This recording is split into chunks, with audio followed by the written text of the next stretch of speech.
Good evening, everyone. Welcome to another episode of the 13th Dimension.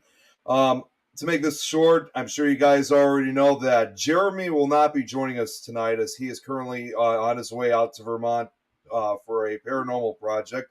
So, who we have on instead for tonight, who will be helping me out, will be Ms. Adrienne Hart and Jan. So, let's get Adrienne on. Adrienne, good to see you. Hi. And Jan, good to have you on as well. How you guys doing? Good. How are you? Doing good, really good. First time doing this without Jeremy, so it's a different feeling altogether. If you want, I can run to the bedroom and I can get my eyeliner out and I can put a, beard and a goatee. And Please don't. Please don't. I don't even have makeup on today. Please don't. I'm just, well, no, I mean, I can look like Jeremy. I can't sound like Jeremy. I don't have the suave, flair like Jeremy, but I can do my best. Be careful what you wish for, because I did find out that Jeremy was going to try to tune into the last couple of minutes of this. So I don't know how he would feel. I can't. I have nothing to stroke. I'm lost without. There we go. Sorry. Everybody share, please. I can't right this minute. We're dealing with some network issues and it's been fun. So how many people we got on right now, Nick? We got about four of us. Three or four watchers so far, but that could probably increase over time. Yeah, when we get some more, we'll figure out what we're doing. What's up, Len? Get the audience opinion. Don't paint a goatee on that beautiful face. Aw, that's sweet. Len Dorman, actually, someone to work with. But she froze, and she needs to fix it. Yeah, technical difficulty already. Okay, now we She's got way about up the country, guys. She's on the Santa Fe Trail, like it goes through her yard, literally. Okay, now we got about 6 people watching, so it's definitely increasing. So what we're gonna do tonight, and we're gonna see what the people want, what the audience wants. We're gonna do some readings tonight in between talking. I'm new at doing readings online. Am I nervous? Yes. I usually do them privately, and I'm not gonna say I'm an expert. Hell no, I'm not. But we'll do some readings later, whoever wants one. And we'll see how that goes. So just to let you know, my internet completely blurred out. Not allowed to do that. Yes, well, Bill, we can see your comments. Yes, he was asking if anyone can see his comments. Did you say 6 people, sexy people watching? What? I have no idea. Can you see my comments? Well, Bill, yes, we can see your comments, bud. Did you say 6 people or sexy people? You know what? They're all sexy. Anybody watching this is sexy. Okay, Robin, so you're a sweetheart. What did you say that we were doing? I heard the reading. Yeah, I just said at some point, whoever wants a reading, we'll do a reading in between. I let everybody know I'm very new at doing this on camera. I usually do it behind the scenes. So am I going to be right? I don't know. But if I am, I need the audience validation. If I'm not, I still need to know, hey, you're way off. That's how we learn. Well, we're on the 13th Dimension tonight, and we're not doing our show. So, can we talk about really cool things with energy? We can talk about anything we want to. Yeah, I don't really have anything, in my head. So whatever works for you guys. Well, what's up, Kelly? Let's talk about the fundamentals of energy, just the basics. I apologize. My 4-year-old is on a rant. She did not sleep. She has not been listening. I love that baby. She's crazy right now. I love that baby. Energy simply from even my daughter, she knows that I am wound up tight right now. I have a lot on my plate. So what is she doing? She's acting out. She feeds off of me, right? we feed off like the energy that we surround ourselves with, whether it's the people or whether it's an environment, and I got whether you. it's doing a card reading. Abby, you have 5 seconds to stop. Abby, I love you, baby.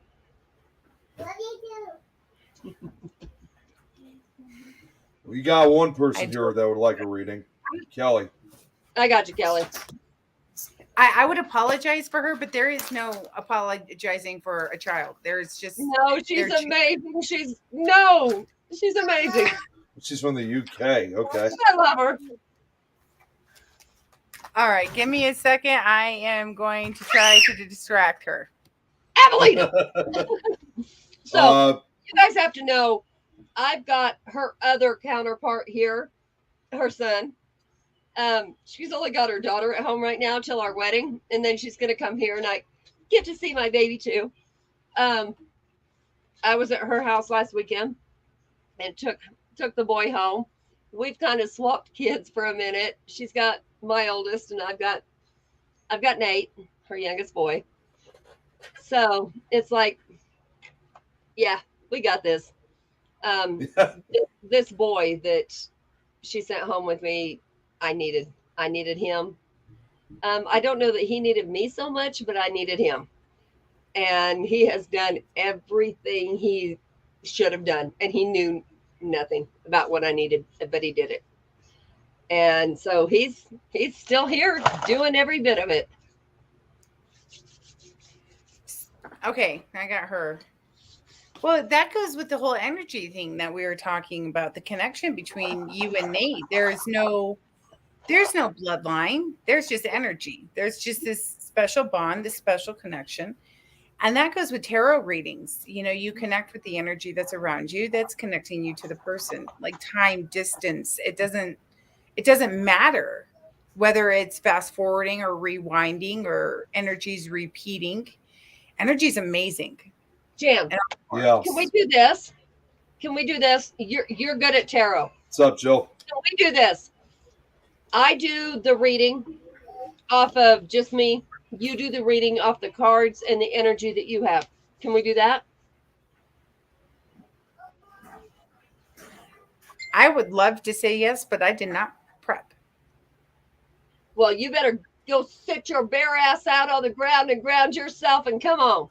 No, no. It takes prepping for me. It's a lot of grounding, and I have never read anybody. I don't just read anybody like you. It's weird. I can try. That's not saying I'm right. And everybody that's on this show, it's not that I'm. I'm putting this disclaimer out. It's not that I'm afraid of being wrong. It's not that I'm afraid of being wrong. It's the truth that I deliver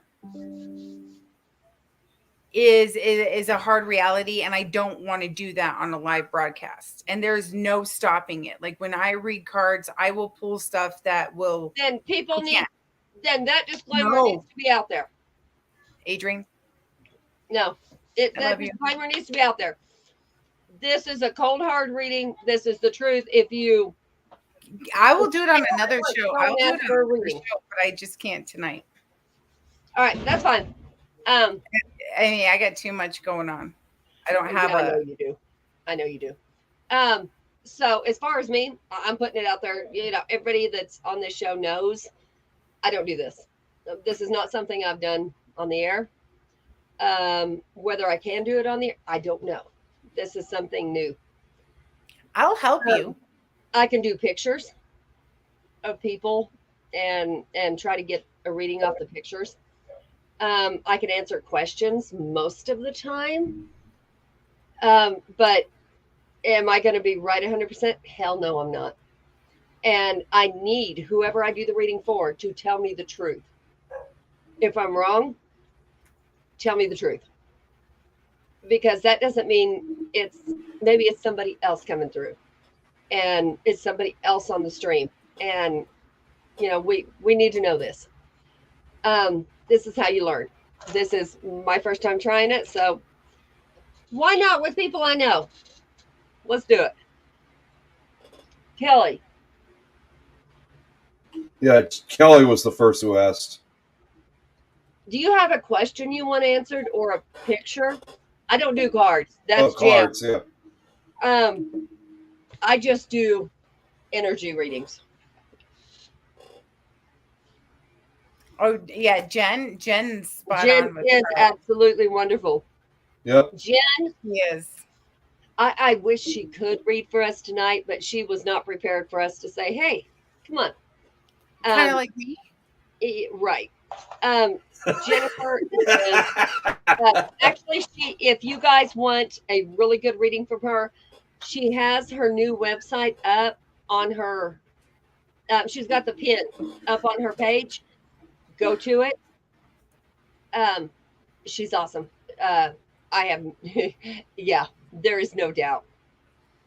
Um, So so I can what's it answer like? her. What's it like reading a picture? See now, I guess because I always want to learn from everybody. I don't know. Like I see Oh, I thought you were Jennifer. I'm sorry. see Jen. I don't know. Like I think she finally gets it.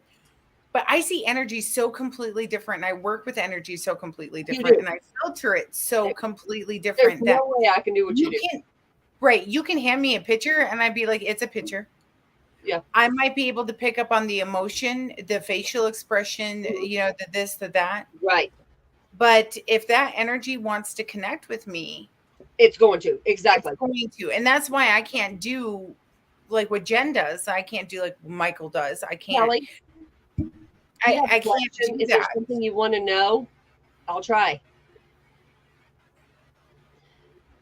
Actually, the way I read pictures, and it's really strange because somebody, and I don't know if that person wants to even say who they are, but somebody taught me. The other person that taught me has no choice to say who they are because I'm going to say it anyway. But Thanks, Jeremy. somebody taught me to just do. And the first time that this ever happened was a picture I read, and I was very new at this. I mean, first time. Let's be honest, first day. I saw this picture, and I was told the first thing that comes to your mind, just do it. I did. Some of it made sense, some didn't. Okay. I went and took a nap before work because I was working graveyards.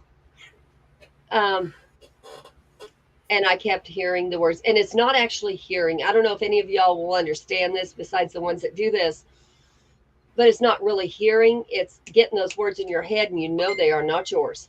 You, and the words that were coming into my head were, "I'm not there. I'm not there." And I'm like, this, what the hell? This is stupid. But I said it anyway. I asked, um, what about Nick? This is a question for me. He's drawing the spirits towards you through energy work. So anyway, I said it and it did make sense.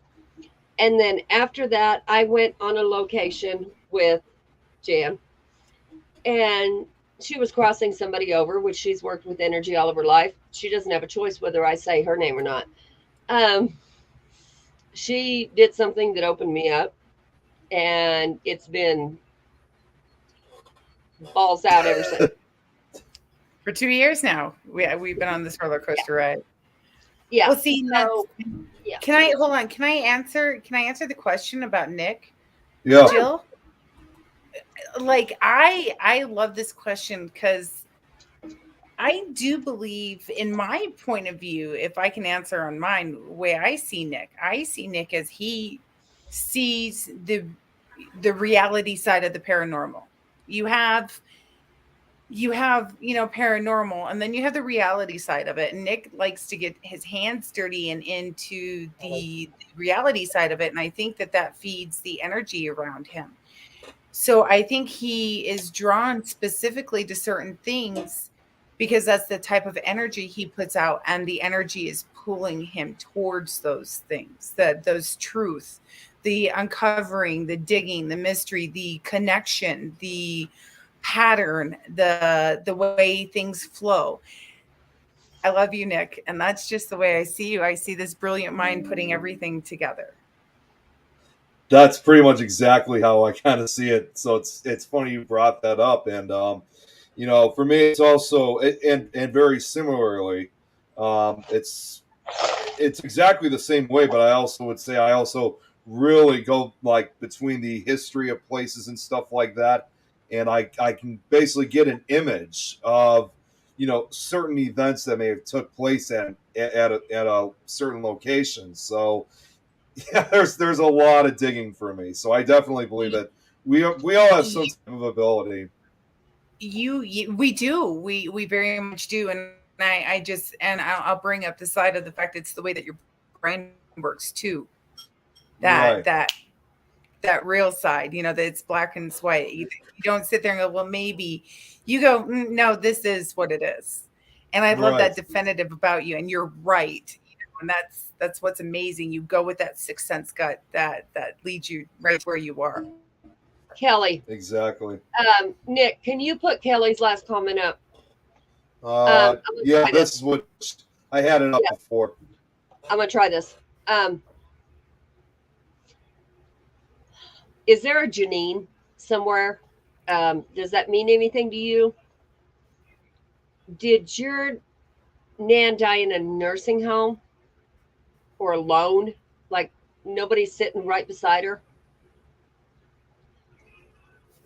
Something about a table. I don't know if it's a coffee table. I don't know if it's like behind a couch table, like one of those taller ones. But there's something square on it, like maybe a jewelry box or some kind of a box. There's something in it. I don't know if it means something to you. I don't know if you're going to know what it is, but that's what she's showing me is that little box.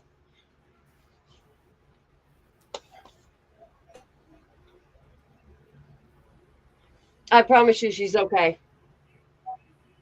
She absolutely is okay. Oh God, please don't. What happened there? I I have no idea. I, I don't know if she lost connection or what. All right, No, nope, she didn't. nope, she's back. She muted herself I was because I was she had a losing baby. connection. Jill, I Oh can't no, see what you asked. Nick, if you can see what Jill asked of me, I can try. I missed that comment. All I could see was Kelly's. Um, I'm Kelly. she didn't really ask, but she said this was Okay, her most recent comment. okay. I Okay, was Kelly, I got a asking her to question ask for you. something. I with your Nan, I see a dove. Good job. Thank you, Jim. I think we lost her. She's frozen. She'll come back on. I'm Yeah. just glad she chimed in because she usually does not help with this. I'm glad she did. Can you see my picture well enough to read? Not sure what he means These by that. comments are Look, about to make me mad.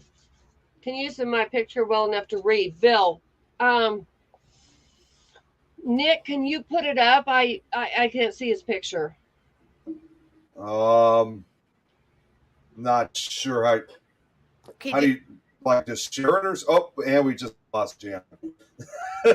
She'll be back. She is so far out in the country. When I tell you she's on the Santa Fe Trail, it goes through her yard. It is the most intense feeling you will ever feel. I love that place. Enoch, how you Not. doing? And Jill said she agrees with you on the reading. Jill, Now thank you. Kelly got back. She said no. I think it was in regards to one of the questions that I don't you know were which one. asking for. Yeah.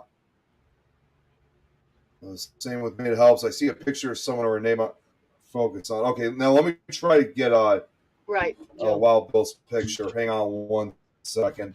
So while we're waiting for Jan to. Oh wait, nope. Wait, she's back. Here she is. so this is how the energy works on my end. I do apologize. I did tell him the Santa Fe Trail runs right through your flipping house. Oh yes, it does. The El Camino Rio. Absolutely. I have weird stuff happen here all the time. But did you hear the comment about the dove? So you're cutting out again. It's not letting you say that comment. Yeah, it just seems kind of bizarre. Okay, Kelly, she was And her, on her own. She died by herself. Okay. You don't know. Is that what you were saying no about? Was the little box on a table? Okay, a dove. That's what I keep seeing. damn,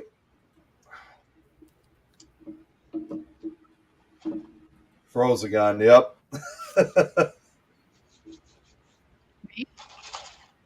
Oh no, I'm no, gonna no! go I put have a the solution to this problem. If you can pull I up have, Wild Bill's picture.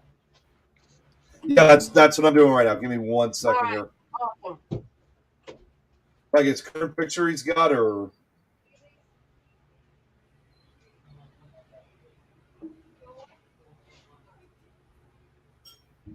okay. All right, hang on 1 second while Bill getting your picture up now. Give me 1 second. Okay.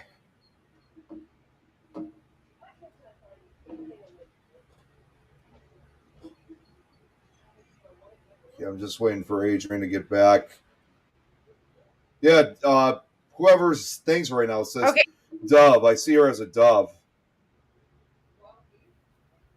I can't say it because if when I go to say it, it It literally freezes. blurts out on me every single time. So I might as well just go ahead and type it in the comments if that's the way Yeah. that the energy be. Yeah. I will work What's my going way around all of this. What's going on, Brad? In fact, actually, again, who is Things Network right now? Is that Jeremy or I don't know who that No, is, that's me. but That's me. that's you. That's you. Okay, I didn't Yes. realize that. Okay, Yeah, because every time.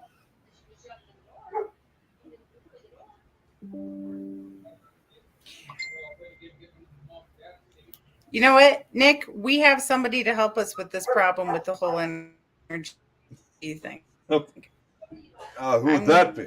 gonna. You'll see here in a second. Okay,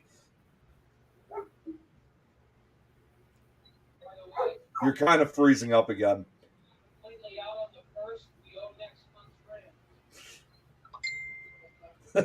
Not in Facebook jail. Jill's saying I'm getting getting tingles everywhere where I'm picking up. She's coming through, so ask her question to her. I'll listen. Is that Kelly that Jill's asking about, or I think so. okay? Now Kelly said on the first anniversary when Nan's death, I had a white dove appear in my back garden. Yeah, that was her. That was her coming by. That was her. Jen's jumping on with us, Adrienne. That's awesome. Oh, okay. That's Oh, here she is. Yeah, here she is. Hey, Jen. Hello. Poor Nick. See ya. Okay, Adrienne. You got this. Okay, but I'm going to do a little bit of read into your energy right now, into what I was feeling while I was watching. Because I know that this is the first time that you've tried to do it live, correct? Mhm. And here's the word that keeps coming through. Trust. What's going to happen is if somebody tells you that something is not right, which they definitely should, because that's how we learn, right? Right. Is I feel like you are going to know in that moment what you didn't trust.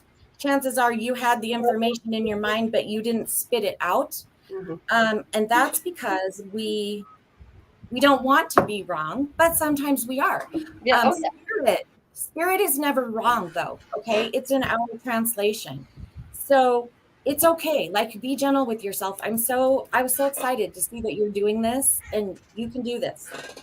You can. We'll see. You can. I'm gonna just sit here for support, and then maybe I'll jump in every once in a while. Hello, Brad. Who asked? What's going on, Joshua. Chantel? I was talking Hey, about Joshua. Beyonce. In the living room, if that's what you're asking. So Kelly, I do. I see a dove. Whether it's when you look over and somebody might have feathers on that resemble, a dove color, whether it's you see dove feathers, whether it's I see a dove pin for some reason, like a pin, like a brooch. I don't know. It's weird. I feel like something's going to come across your path with this brooch. She's a dove, which means Joshua, thank you. she's at peace. You know, Thank you, Joshua. ravens and hummingbirds are pretty cool birds Yeah. and messengers. Did we ever find Wild Bill's picture? Yeah. Now, were you talking about his current picture that he has right now, or just to be clear? I don't know what picture he wanted me to read.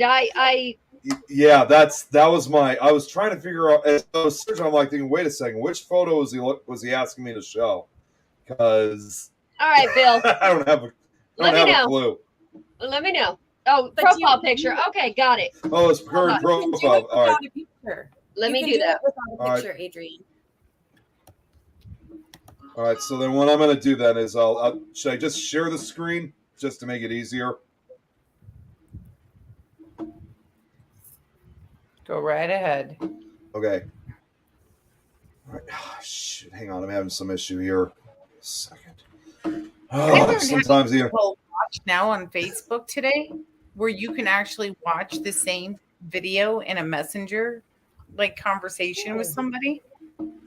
So, like, I could call, say, you, Nick, and we could watch the same YouTube video. Right. Yeah. Okay. Here we go. Now I got it. You got it? Well, at least I'm trying to. I don't know what. Oh wait, no, wait. We got yeah. Here we go. Now, can you I guys can pull it up too. you guys see his current profile pic right now? Yes. Okay, cool.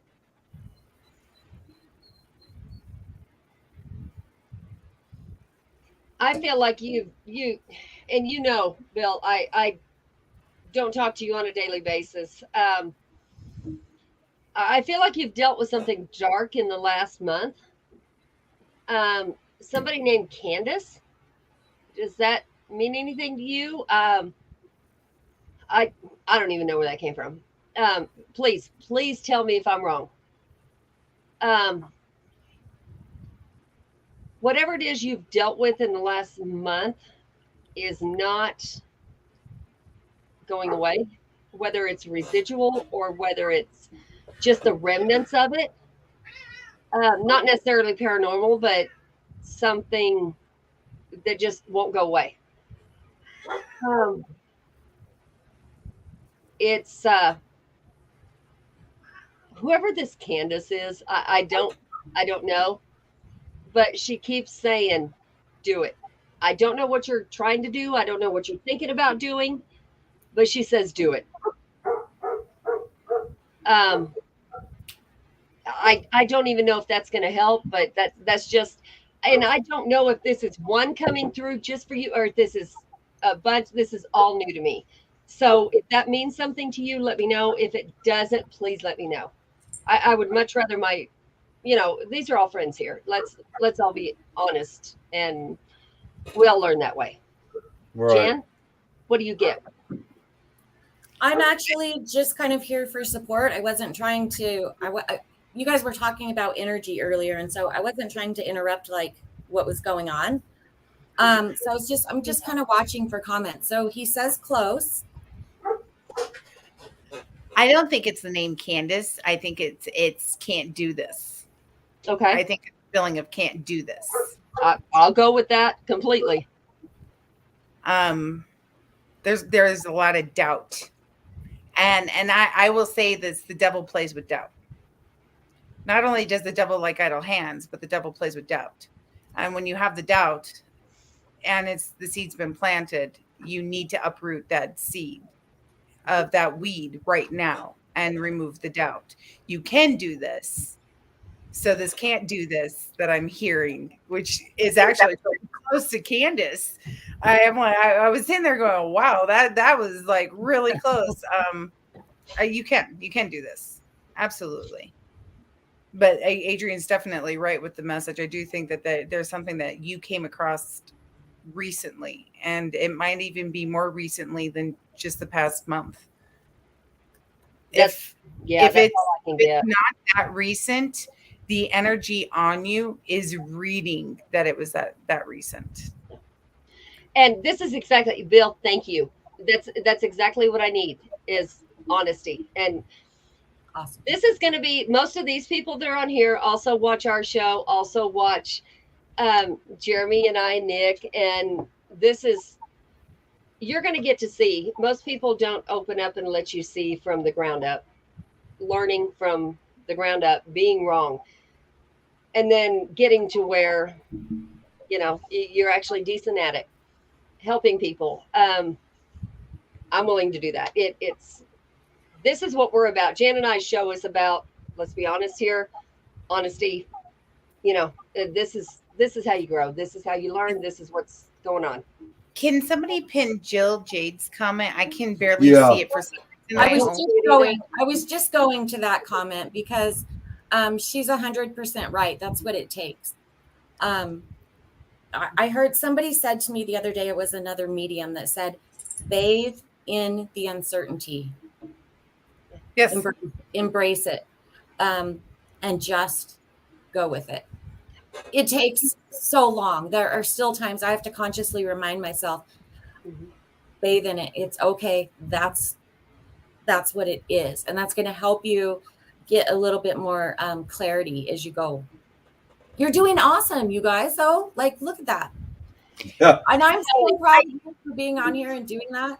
Just as long as I have you two to ground me, I don't get sucked into the nether regions of where we don't want to discuss, I'm perfectly fine. Kelly. So I would like to throw something in. Kelly. Okay. So as you guys were talking about that, I was feeling that possibly that there had been that. So I feel like you were both right in a way, okay? Because I feel like this has been a problem that's been ongoing for a long time, but possibly I'm feeling an uptick or a spike in it recently. So you're both right. See, and I want to touch upon something that you said because you're very right. You know, bathe in the uncertainty. You know, when you have faith in yourself and you have faith in your light, and this is what we touch upon on our show. When you have faith in yourself and you have your own light and you can shine that light and you love yourself, that doubt's never going to play a factor in it. So, Bill, you know, with that something dark, I'm telling you right here, right now, you're going to need to dig deep into yourself and have the faith in you that God has. God has all the faith you need. So you need to believe that you can hold that love and you are worthy of that love to absolutely 110%, not succumb to what is being delivered to you. Because this is going to this is going to feed. Pin Kelly's comment for a minute. Yep. Not that one. Oh, the one before that? Okay, hang on one second. Here we go. Is this the one? That. We don't need to, Kelly. She's there. And she wants you to hear her. She also wants you to speak to her. You can tell her that very same thing. Yeah. And it's actually once you learn that you can speak to spirit, it's so empowering, right?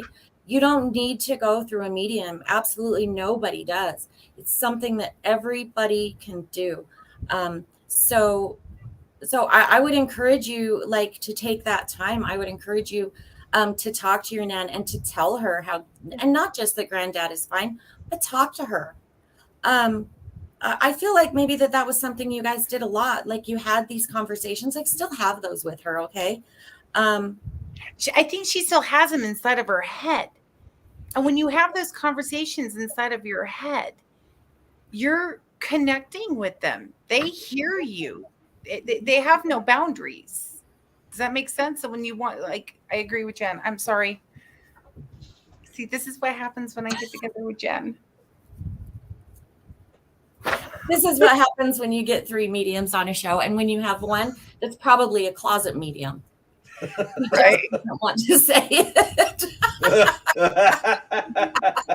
Bill. Yep. You're looking handsome tonight. Nick. And we're here if you ever want to step out of that, safety. You got three. It's like Charlie's Angels right here. We can just be Nick's mediums.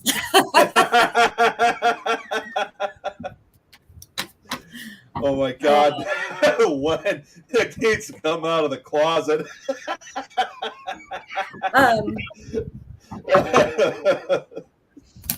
No, but and that's one of the things. Like when we started this, I said, energy has no time. It has no concept of what we have. We have as restrictions. Energy has no restriction. It's amazing. It's beautiful and dangerous that way. Oh my gosh. Oh my God, Brad. Yeah, so Kelly, just like verbalize those conversations. You can say it out loud, and sometimes, no, I'm not even gonna say sometimes. The majority of the time, it feels silly until you get used to it, until you understand what that communication is. It does. It feels silly, but I do it all the time. It's like Jan has talked about before about writing. So writing in the spoken word has so much power. It's incredible power. You can say it in your head all day long. There's something about verbalizing it that brings it to life. And it's the same as writing things down. So those two things I would encourage you to do for that communication, verbalize or write. And Jan, she can't stand it. She's got something going on. Kelly sent postcards.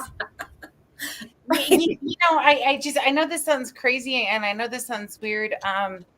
Adrienne had mentioned a nursing home and you said that your nan died in the hospital. And this is something for anybody to do. If you feel like you need to have a conversation, just sit down, get a nursing home address book out and write a postcard and just say, hey, you know what? Things are going great here. Hope all is doing well. And just put to like resident 123. You have no idea who that resident is. They have no idea who you are, but they're excited to get a postcard. And you're passing that love that you have for your nan on to somebody else who may not have that love. Energy is always giving.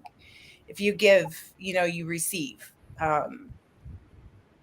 Writing is an amazing tool, whether you share it or not, whether you write it down in a journal or whether you publish it online, whether you share it with a few people or you burn it.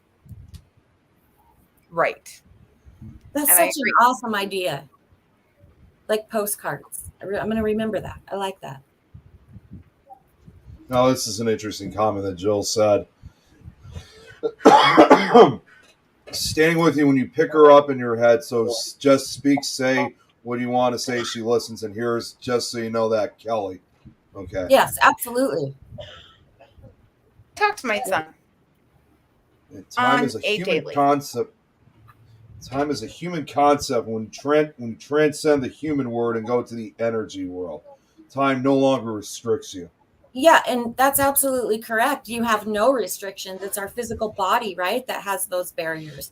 We don't have time. There are no time restrictions. There are no space restrictions. There are no barriers at all. There are no language barriers. There are no like if somebody, let's say somebody couldn't speak or had learning disabilities, those barriers are no longer there. We can communicate. All barriers go away. It's interesting, with barriers and we say the human body, and I agree. The human body definitely restricts our energy. And can you imagine how amazing that is when you think about energy and we literally function off of it? Our body runs off of energy and it leaves us when we go. When it's done, it's done.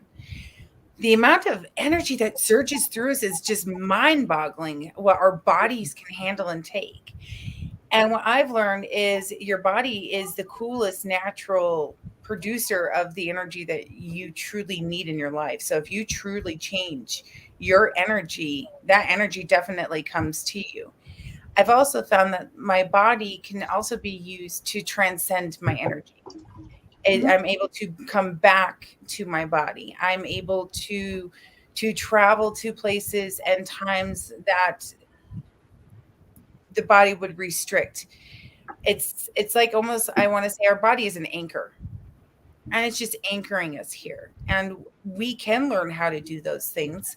And I do believe at one point in time as humans, we had the capability of doing those things. But we have to get back to empathy before we can get back to anything else, because that's our one basic connection that we've lost. Love. Yeah, you're right. It's and all of the connecting. People sometimes ask, like we talk all about, right, the chakras and all the energy fields, and they really have nothing to do with reading except for one, and that's the heart. Really, because you have to open your heart before you can do any of this, because that energy is pure love. I promise you that. It's amazing when you can feel it, and once you grasp that this really is where your power comes from. It comes from right here. It's great. We want to have all of our energy like balanced, and we want to have all those fields open, right? But really where it comes from is here. It doesn't come from, I always tell people, it doesn't come from the head. Like the energy is just ridiculous, but it comes through here.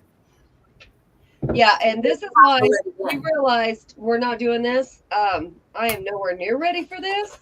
Oh, you're not doing it? Oh no. I don't know who it was that came through, but we're not doing this tonight. I was gonna say, because there's a couple more opportunities on here. There is. Yeah. I just need to separate the whatever it is. So Okay. here's a good learning opportunity.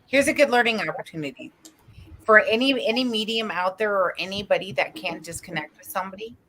I'm going to teach you a very simple trick. Okay. I have my feet up on the ground, and watch when I do this, I'm going to pull Adrienne in, and I'm going to ground her, and I'm going to center her. No, I'm serious. It's really cool. All you do is you take your right hand, you place it over your core. You take your left hand and you place it over. And then you take your right foot, put it down, your left foot, and take 3 deep breaths. And with those deep breaths, all you do is you pull in the positivity and you push out the negativity, and you create your circle. You ready, Adrienne? Sure. Hands over your solar plex. Jen's laughing. No, I'll tell you the story afterwards. I'll tell you why I'm giggling over here.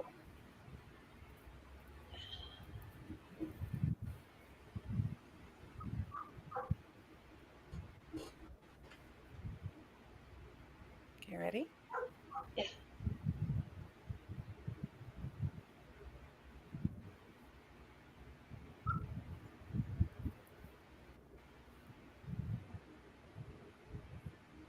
And then Okay, let's do this. Okay. I want to tell you, but I've got to tell you what I saw in my head as you were doing that. So that was super interesting to me, because what I saw was a circle. I see this coming full circle because I have done that for Jan before. Now I see Jan is doing it for Adrienne. I feel the next time this needs done, Adrienne's going to be doing this for me. Like I saw this circle Cool. this happening. Well, So as you were doing that, it was taking me back to when I did that for you. this may Right. not be And I was seeing this circle. Yeah. this may not be Jan and I show, but we're gonna do this anyway. So Jan and I are pretty honest with everything that happens. That's the way we are. Last weekend I went through a midlife crisis that I hope nobody ever has to go through ever. Thank you. I panicked over finances. I panicked over everything. And I packed up the car and took off.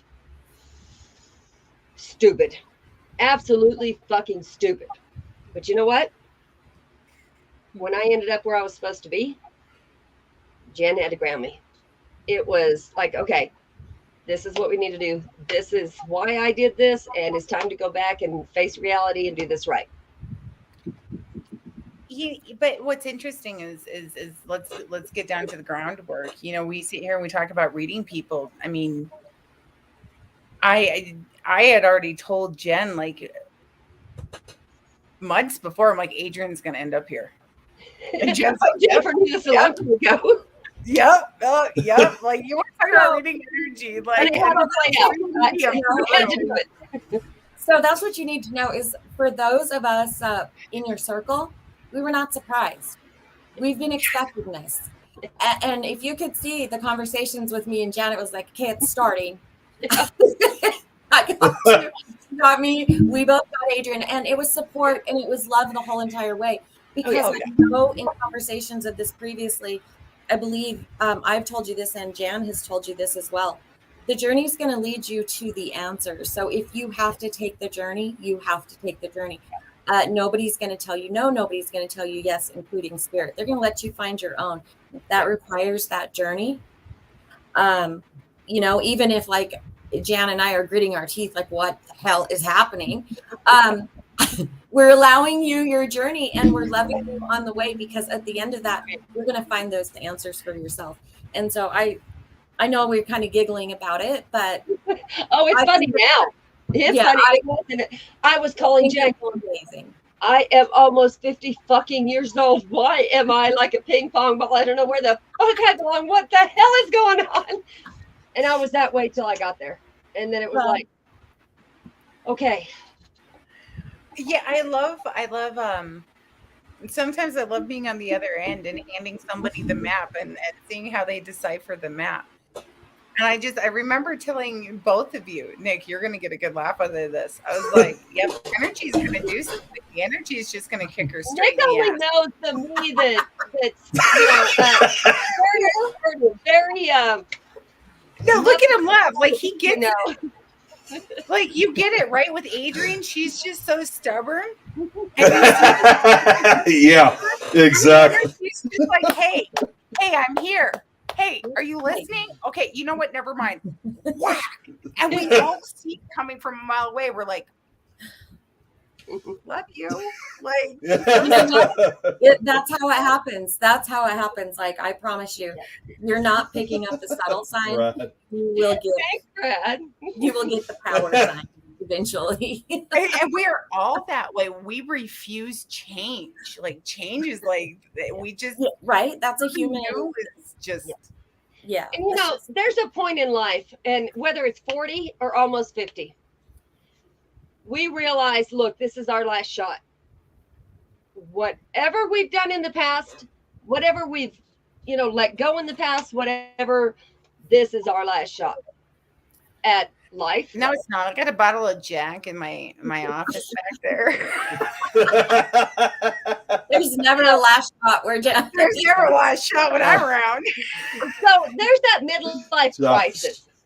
Joshua, tell me what you want to know, bud. We got he asked a question earlier. Yeah, this is it. Show me. We were doing readings. If so, any messages from his brother? Joshua, the other two can do better than I can. Do you have a picture of your brother? I do better with pictures. Keep living, bro. While we're waiting for him, Kelly had another question. Did Nan know that she was going to die? Absolutely. Yeah. They know for a year or more before. Yes, she did. But I do want to say with that, I do want to let you know that yes, she did know, but I'm telling you, she's letting me know that she was at peace with that. It's for some reason it's important that you know that she was at peace with that. Josh, your brother's still living, isn't he?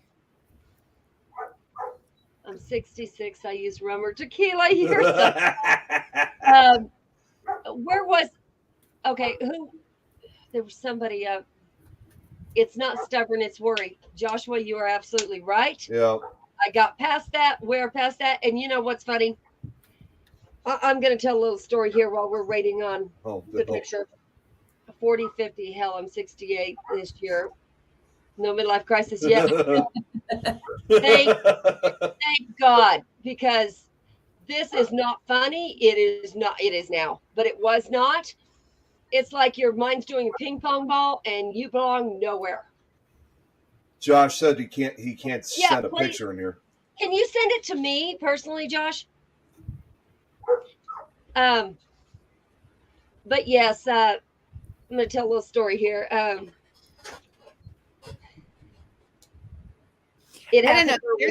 There's somebody on here that's really, hold on. There's somebody on here that's actually really worried about a living brother. Yeah. Well, go ahead and put it up there, guys. That's you. I'm just filling in the time. Go ahead and do this, guys. Everybody knows I'm an open book, so it happened for a reason.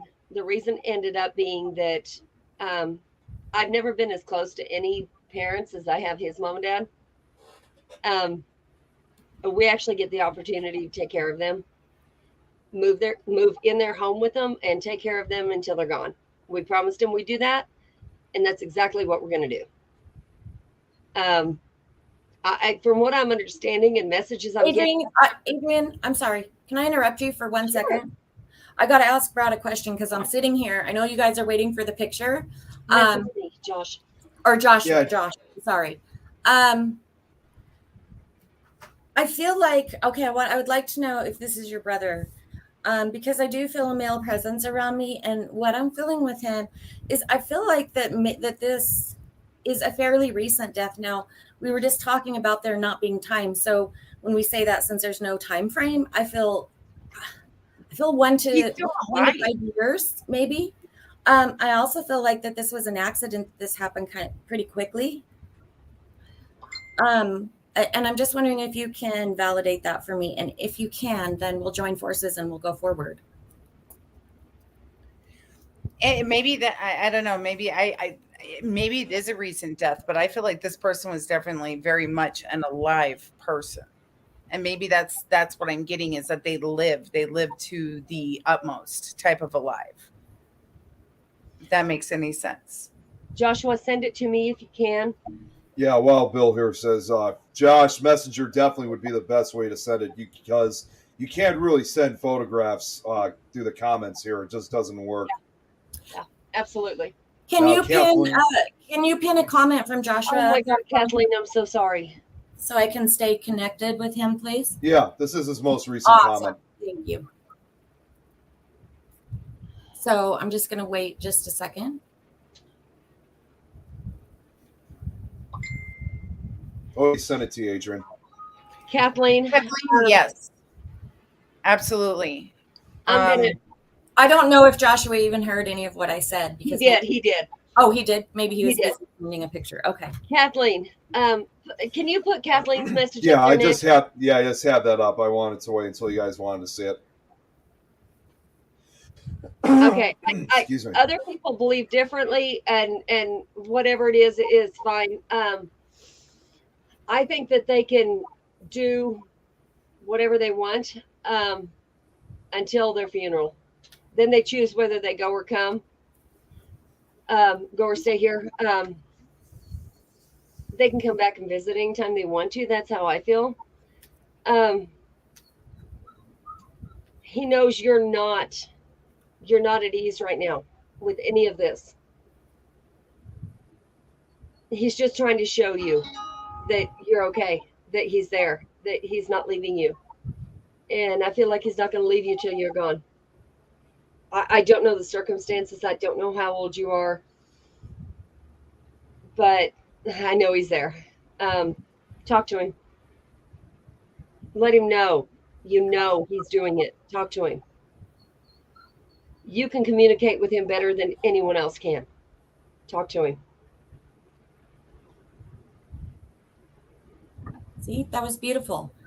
Mm-hmm. Absolutely beautiful. And here's the thing, that I feel the very same as you, Adrienne. And I do know that Spirit seems to be around a lot, right? A lot, right after their passing. And so that's completely normal, I guess, is what I want to tell you, that's normal. That they will do that, and they are. Adrienne's absolutely right. He's just flooding you with love. He's just kind of like transition is kind of what I feel like, letting you know that he's still there, so you know what his energy feels like in the afterlife, right? So you'll always be able to connect to that. Got it. You know, it's interesting. Yeah, I wanna say something about, you know, when somebody dies. In losing people in my life, I probably react to death a little bit different than most people, because I understand that when we die, the energy becomes part of this huge like ball. and we're all connected. So when I live my life, I'm not only living just my life, but because I've carried my dad's love with me, because I've carried my son's love with me, and because I carry all that love with me, they will forever be with me. So I don't think it's moving They on, are. okay, to transform into something else, but that energy never changes because that love is there. Right. Yeah. Once something is created, it cannot be destroyed. It can only be changed. Mm-hmm. And that's what somebody needs. That's what everybody needs to understand. And death is beautiful in a sense that when we do transcend into death and we become part of the energy, we are so free and we are able to love in the most purest form that there is. And when we pull deep down inside of ourselves, we realize that we're still connected to that, and that love grows inside of us as well. We are all connected that way. So whether you are living, whether you have passed, we're all still energy. I can't describe it. It's like we're all one. It's just one big ball. It's just how it's created and made. And it's up to you to do what you want with it. So if you want to grieve and feel loss all the time, then that's what that person is going to feel. So instead, I choose to say, you know what? I'm going to just celebrate. I laugh about my son every day. I laugh. I find something. I talk out loud to him. I pick on him about it, whether it's something his sister did, his brother did, or whatnot, or just a song I hear. I choose to love him. There was no, well, I loved him. No, I love him like till the day I die. I loved people until the day I die. And hopefully the day that I die, my love was enough that they will continue to love me until the day that they die. And it just gets carried on. Joshua, send me that, please. Oh, What I'm okay. getting, Kelly, So, I thought it was Kelly's family this whole time that was doing this. It's not. It's Joshua's brother. And Kelly, oh, so you have a link with him? I guess so, because it. Okay. I'm going to let you do it then. I really don't know too much. I feel like, and this is something maybe he'll understand. I don't know, but I feel like in his last years he was never happy. I don't know how he died. I can't do that yet. I just feel like he wasn't happy. I don't know why. Maybe he was sick. Maybe he was hurting. I don't know. But he's who I'm feeling. And I really don't understand why. Joshua, you might. I don't. I've known you for a while. Maybe that's a link. I don't know. And what Jan was saying about her son, she's not kidding. This boy, he was autistic. When I came into Jan's life, he came into mine. Every time I go to her house, she's got the urn there. And when I go to leave, when I come in, I say hi to him. When I go, yep, that's it. When I go to leave, I touch him, say, you can stay here with Mama, you can go with me. Let's go. I had his brother. He went with me this time. He goes back and forth anytime he damn well pleases. That's just how it works. You know, we give birth to share. We share our children.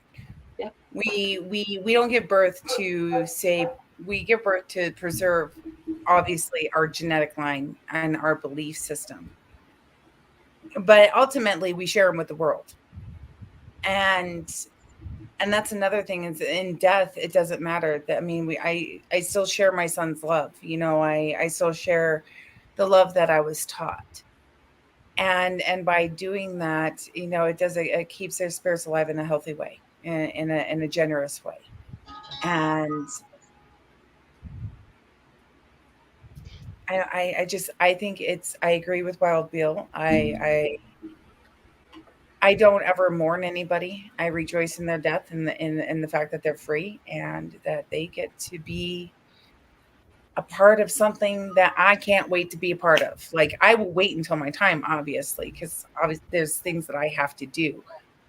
Lord help me when I get there, Jen. I'm coming and knocking on your door first. Knocking hell going right into her bedroom going, hey. Right. You know what I'm going to do, Nick? You know what I'm going to do? I'm going to tell you what I'm going to do to Jen. You know, the day that I go, because I know I'm probably going to go before Jen. Joshua will take him. Jen's going to be sitting there. She's going to sit straight up. And I'm going to start turning on all of her lamps for her. You are so That already does that with one lamp. We can't do that yet. Find something new. He'll be busy for a while. Okay, let's go back here for a minute. For I'm only getting a little bit, but I do believe someone else is going to get a little more than I am. This lady has been with us for a long time. Let me find her. Joanne.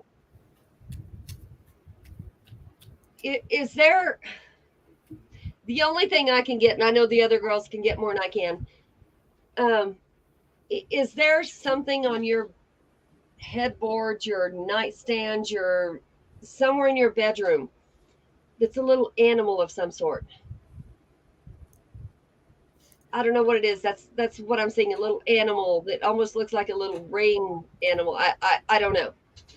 Joanne, hold on. Put your feet on the ground. Take a couple of deep breaths then, because you're spinning. You're searching for something, and you're searching for something specific, and you don't know what you're searching for. So you're reaching out and you're trying to grasp at a certain straw, and you don't know what straw it is. Yeah, and I was here last weekend.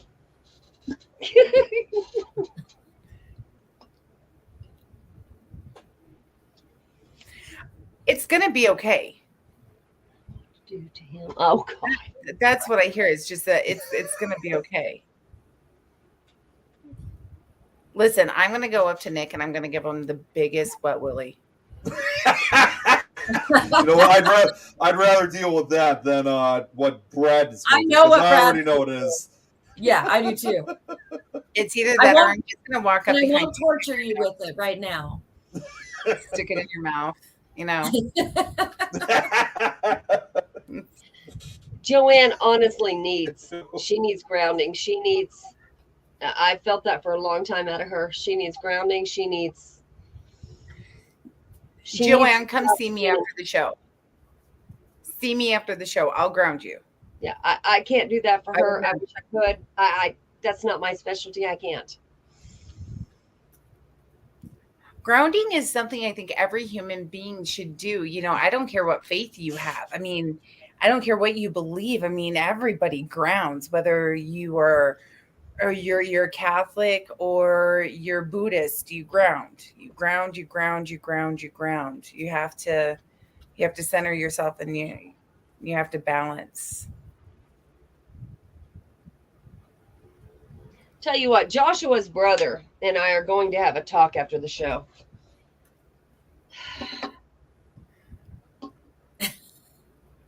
Joshua, was he? Jen's picking up something, and it's funny because it's. I'm just listening. I'm letting you ladies do your thing, and I'm just. No, please. You know what you're doing. The rest of us are winging it. Don't even think about it a while, Bill. I'm watching the comments, and I'm feeling into how like you guys are feeling about it as well. So, yeah, you're doing awesome. But see, you know what you're doing too. That's what I'm trying to show you here. Me? Both of you. Her. Okay. Joshua, You know what you're doing. I'm talking about. You know, like, how did they do this on old TV shows? Like, I can't figure out the Diana White like to save my soul. Like, up here we have Adrienne, and over here we have Jen, and in this corner we have Nick. Look, I'm voguing. You know, like. Okay, do you want to know what was on my mind? Are you ladies done? Yes, ma'am. My energy is going to Nick. I'm going to pick on Nick for a minute, and I don't know why it's headed that direction. Thank you. But it is. So, and I wanted to ask you a question when we were in the middle of stuff, but this actually has to do with, earlier I called you a closet medium. I was halfway being a smartass, but I really do feel like I need to call you out on it. Like I'm hearing this, like you can chime in too, because you can do this too. And for whatever reason it is, I'm feeling some hesitation on your end to really delve in.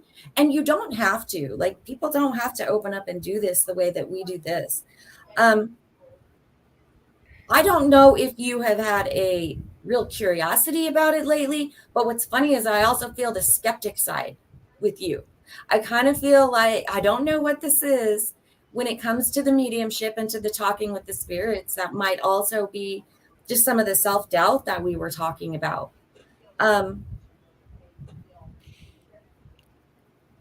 So I guess what I feel like I need to say to you is that if you want to do this, you 100% have the ability. Your spirit guides are 100% behind you, and you will kick ass at this.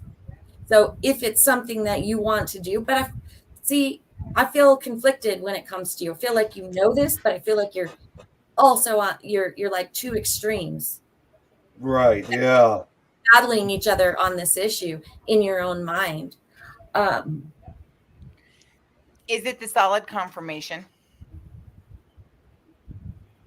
Nick, and this is something, because as mediums, we tend, I can't even say I'm a medium. I work with energy, and I understand that if you can't touch it and it's not tangible, it's hard to believe and see. But when you're a medium, you feel like you're crazy. Like you're like, no, this isn't really just happening. So you just Right. push it off. Like you're sitting there and you're like, am I daydreaming or is this really happening? Like, oh, I finally lost my mind. Yeah. Like, I threw noodles at somebody. You know, Jen, I'm picking on you all night tonight because I love you like so much. But is that what it is, Nick? Is it because you want to prove that it's there? Yeah, it definitely is. I mean, it just. I think that's what exactly how I've been feeling in a way. So it's just that determination, I guess, for lack of a better term. I also feel like the color yellow with you. Oh, I hope you're open to this, by the way. Are you? Before I am. Okay. I'm fine. Okay. I didn't even ask. I just started off, which is not cool to do, but I just assume the people on the feed are here for that. But so I feel the color yellow with you.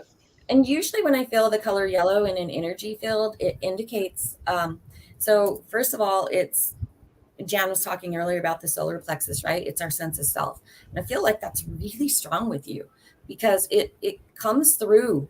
You come through as yellow. That's the energy color I feel around you. Yellows also have something about them though. They're beautiful. They're everybody's cheerleader. Okay. Everybody. They want to see everybody succeed. If somebody in their circle is not succeeding, they will be the first one there to come and try to cheer them up. They will also really take this personal responsibility if their friends and those close to them aren't happy. They really take that in as something that maybe they've done wrong, or they try to fix it. What can I do to make them feel better? And I feel that in your energy. But yellows are also very analytical. And I think that this might be what's kind of holding this up. Kind of science minded in a way. They want to know why 1 + 1 is 2, not just that 1 + 1 is 2. And so I think that creates some of this back and forth. I feel it with investigators and mediums all the time. And so if you're an investigator, I don't have to hunt the ghost. The ghost comes to me. Yeah. So if you're an investigator that maybe is tuning into that side, I can see where that battle comes in. And so it's just interesting for me to see that in your energy as we're talking about this. I think Nick's called to places, like I said earlier, like it's so weird. Like I think where he goes is where he needs to be, Jen. Like that analytical mind is just, I think that's gonna, once Nick can just figure out the way to get his analytical mind to work to show the world maybe what he sees or what he feels, that it would connect. Yep. And I'm gonna go just a little bit deeper here, Nick, because this just came through to me. And so since you're okay with this, I'm gonna go a little bit deeper here with something else that I'm feeling about that. Thank you, Jill. I need to tell you something because this is exactly what's coming through for you. And I don't know if this is just spirit guide. I'm not sure exactly who this is. But they're telling me to remind you that, okay, I'm trying to get this the best way that I'm hearing it. Okay. You don't need validation. You don't need validation on everything to be believed. I'm feeling though that this is something deep seated. This goes a long ways back. This sense of not being believed and not being heard. And that's part of what's carrying over into this, like even if on a subconscious level. Does that make any sense to you? Nick, did you used to have dreams? Yeah. And you would talk about your dreams and everybody thought that you were crazy. And then sometimes those dreams would happen, but maybe not exact. It was like deja vu, but it wasn't deja vu. Exactly. And so Yes. when you tell people those, they would go, no, you're crazy. And then it would happen. And you're like, see? And they'd be like, no, that's not possible. So then you built this self-doubt inside of you. That self-doubt, wash it away because those dreams were real. I will tell you that because I can see them right now. And it's interesting. On how you saw it and what was actually going on. You have a phenomenal connection to the other side, and that realistic mindset is actually what you're comfortable with, your realistic mindset, but you need to let go of what others put upon you. Right. Yes, definitely. And that's the message. Yes, you're worthy of being believed. You don't have to prove yourself every single time. And exactly. And that's the message in a nutshell. And when you actually truly can believe that, it's interesting because we were talking earlier, right, with Adrienne about just trusting in that process. If it's something you want to do, you're going to be phenomenal. You got it. That's it. That's the reading. Wow. I have to say that because just watch it, even with your funky filter on, I could see through it. I could just like see those wheels going. Hey, well, Bill, I tell you what, I call it the premonition train. Once you jump on the premonition train, there's no going off. Like it's full force, full steam. There's no pause. There's no rewind. It's just a premonition train. And yeah, you're right. It seems like deja vu, but it's you when you hit that moment too, those are gut check moments. If you've had premonitions in your life, you need to pay attention to those premonitions. And when they come to you, because you're at that critical moment, it's either you are where you're supposed to be or you need to make a change, and you need to pay attention to whether or not it's how you react, how you feel, man. Have you ever just gotten deja vu and you're like, yeah, this is cool. I like this deja vu, whatever. or you get that deja vu like, oh God, no, what's going to come through the door? Like, and you feel like you have to disrupt it. You need to pay attention to those. Definitely. I don't know who Joshua's still on here. I haven't seen Josh. He said he had to leave at some point, but I think he was going to come back eventually. Yeah. And so for you, Nick, also, I'm also hearing this is coming in now. So that message is just not related to the paranormal. It's just a message for you. It's a life message. It's something we pick along the way. You know, we pick up, like Jan was saying, along the way, kind of as a survival skill when we feel that we're not being understood. And so now we want to prove ourselves on every single thing because we want to be understood and we want to be believed. It's not always necessary. That's just what I'm hearing for you. I always look at my toddler.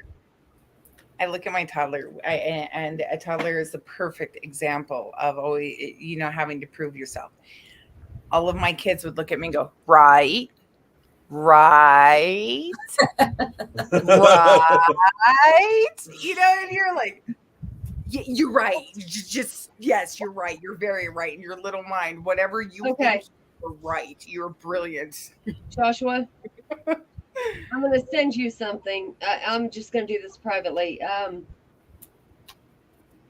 Yes, Nick is gifted, smart, and has a great voice. I actually really love Nick's laugh too. It's so contagious. And I like to just watch podcasts sometimes, honestly, Nick, to hear you laugh. That's awesome. So pretty. Laughter is amazing. And yeah, I Jesse and I will sit here and he'll be on his way home and we'll listen to one of Nick's podcasts. And every time Nick laughs, we just laugh with him. Like it's contagious. We're just like, yeah. Yeah. Yeah, I get that a lot of times. On, you know. All right, guys. I'm gonna hop off here and let you finish your show because Adrienne, you got this. Jan, no, I don't. Yes, you do. You're doing so good. Like you're doing so amazing. You are, and I'm just going to go cook dinner for my family and watch. And hey, I did that before. And I'm going to wait for my reading. So I want a reading at some point. I can't do that for you. You can go. Why? Hit me with it. Hit me with the truth before I go. Just do it. You're amazing. You're welcome. There we go.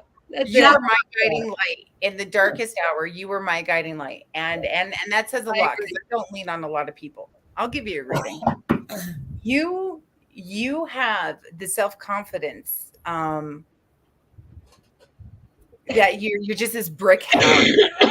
You impress me with the fact of how well you have this house built around you and how protected you are. Okay, and when what you let in and what you don't let in, and you're very selective. And in the past, I'd say a couple of months, I've noticed that you've really changed. And with the way that you're, oh man. Delivery. Just say it, Jan. It's fucking amazing to watch you grow. It is fucking phenomenal. Like, I mean, everybody's like, oh, it's Jen. Jen has it. And I'm like, yeah, Jen has it. And then I'm like, okay, Jen, do you got this? And you're like, right. Yeah, I got this. You know? You're right. Because but I mean, it's so amazing because you're I don't always have that confidence though. Oh, see, here we go. But I find it. Okay. When I'm first starting on something, I don't have it. I'm shaky and I'm not sure if I can do it. I'm not sure if I want to do it on some things, right? Every time I get on a live, I'm just not sure because I don't have that confidence. But when I ask my spirit guides to bring that in and I sit with them it takes just a minute before I do something, they will never fail me. No. And if I have complete and total faith in that, that's where my confidence comes from when I'm reading. But I will, let me assure you, I don't just have that. It's something that every time I have to continue to replenish. Every time. And I think it's amazing because this is what I see is you're learning that it doesn't all have to always come from you. When you are reaching out to your spirit guides beforehand, there's other energy that you're connecting to and that is allowing you to connect to it. And with that being said, what I see is in the next 4 to 6 months, your vision upon everything is just going to change. I think there's going to be this huge change in your life. And it's going to be an amazing, beautiful change. And it's not one that I think that is coming. But I think you feel it and you've been feeling it and you're just at that. That's why you're bathed in the uncertainty. And you're also reminding yourself. You're reminding yourself to bathe in the uncertainty and that it's okay and that life is good and life is beautiful. But no buts because everything after but stinks. What I see for you is you're going to have the capability of sharing the light in a different way than what you think you're going to. Does that make any sense? It does make sense. It makes complete sense to me because I am veering in a certain direction. I've been learning some things, right? And I'm not ready to bring those out yet. But I will be. And your timeline is about right. In my mind, I'm thinking 6 months. So your timeline is right there. And then we'll see what happens with that. But I like your outlook because that just validates that it's going to be okay. Right? You're going to do this. I see nothing but beautiful things for you. Honestly. I mean, I see a few more hard bumps in the road, But there's something that changed in the dynamic, and I want to bring this out, and it's something that you allowed to happen. And when you allowed that change to happen, kind of like what Adrienne is allowing, and with that change, it took a lot of those hardships away from your road. It smoothed that path just a little bit. So maybe it's not this bump that goes like this, it's a bump that goes like this, where you're not gonna, have to call, AAA. You're just gonna have to call and, say, hey, Jan, can you do me a Right. favor? Can you back up the truck and just, push me out a little? So I mean that, and that's one thing that is important with you is your connections. And me aside, I think it's amazing. And those connections are going to pull you through. And those lessons are going to definitely help you. Thank you. I love you. I love you. And I'm so excited. I just have to say this because I know that you were talking about it a couple of days ago. But I'm so excited because I'm actually going to meet these two ladies in person in just a few weeks. And the level of excitement is insane. No, I'm so excited. I'm going to sit on my hands. Like, I can't wait. I just cannot, I can't wait. So I'm super excited for that. I don't know why I felt like throwing that out there, but just so you ladies know. I can't wait. Like, I call Jesse and I'm like, you have to come now. Like, I don't care what they say at work. You're going because, like, no, I need somebody's gonna have to contain. Can you imagine you, me, and Adrienne let loose in the same area? I tell you, I already anyway. Right? I can't wait. I can't wait. We're gonna find the first psychic medium, and we're gonna walk in there, and we're just that's what we're gonna do. We're gonna go get our palms read. We're gonna go get our cards read. We're just gonna mix with it. There's actually gonna be 4, as far as I know, 4 paranormal people here. Oh, because I just know if you guys know Mimi Black, she's gonna be here. She's from Denver. She's one of our sisters that I've talked to for a few years and never got to meet. Hold on, pause. I just saw this image of Adrienne standing there getting married to Zach, and all of a sudden, like, she just stops and she looks at you and I like. You're not too. We're gonna be like. Brad's got like, some advice. Just keep it. Do it like. What's the problem?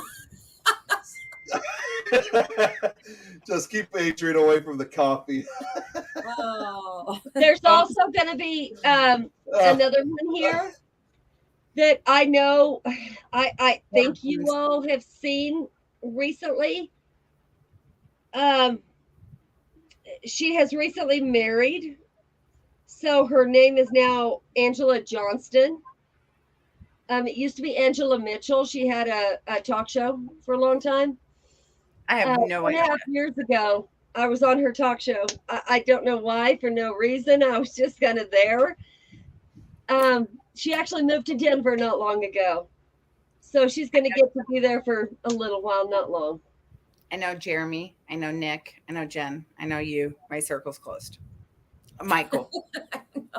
Great. And you can meet other people and yes. Like Jen. Right, that's yes. where I'm at, Jen. Yes. Yes. I have to. Open up. Open up. Can we show up in tie-dye, Jen? Can we correlate like some crazy outfits? I don't give a shit if you all show up. Wear big red hats and purple outfits. Can we start our purple ladies or red hat lady society like thing right now? I'm a grandma. My future has our guy who's marrying us is actually our son. Is going to have a stripper outfit. So anything else past that, who cares? Anything goes. Yeah, we'll figure it out. This is our last hurrah. It's all going to be fun. There's none of this stuffy bullshit. Anything goes. Let's see. Okay. Huh? He's wearing a stripper outfit as he does the vows and stuff? Nope. As soon as he finishes, he's stripping it off. Oh, okay. Because I Oh was my super God. confused there for a minute. Like, I'm like, okay, wait. What did you just say? What are we wearing underneath of it? I mean, is it going to be a Speedo? Are we going to be in some bikinis? Right. I mean, is it going Mind to you, be he's also a very look good-looking at the man, trunk? and he's a wrestler in Japan. So it's going to be a I was super worried Captain about what Cockroach show up. anymore. No, Glenn, that is never going to happen. Stop. Jen, we're going to see him in a sock. Huh? We're going to see him in a sock. That is what we're going to see If him. you're lucky. That man has no fear of showing nothing. Oh my God. Well, you know what? My face will definitely be in Jen's boobs because you know what? I am. That's gonna happen. Jen's gonna be like, Lord help me. You guys. Like, hold me and tell me when it's done. Whoa, Toad, the 13th dimension, guys. Whoa. Yeah. Wow. Easy there. No, I'm gonna be hiding, completely hiding. My face is just no. I get so embarrassed. I can't even say certain things without turning red. And I'm not prude. I'm just shy. I'm a lady. So there's I am hiding. It's okay. Nick, I love you because you know exactly. Every time I say sock, I know Nick puts the proper word in front of sock for sock. What I'm talking about. Exactly. Both of you. Would I say he's going to be in nothing but a sock? What rhymes with sock? No, nothing. Stop it. Oh. So then it's Wow. Block? so you put those two together. That's what it's called. Clock? Is it going to be knitted?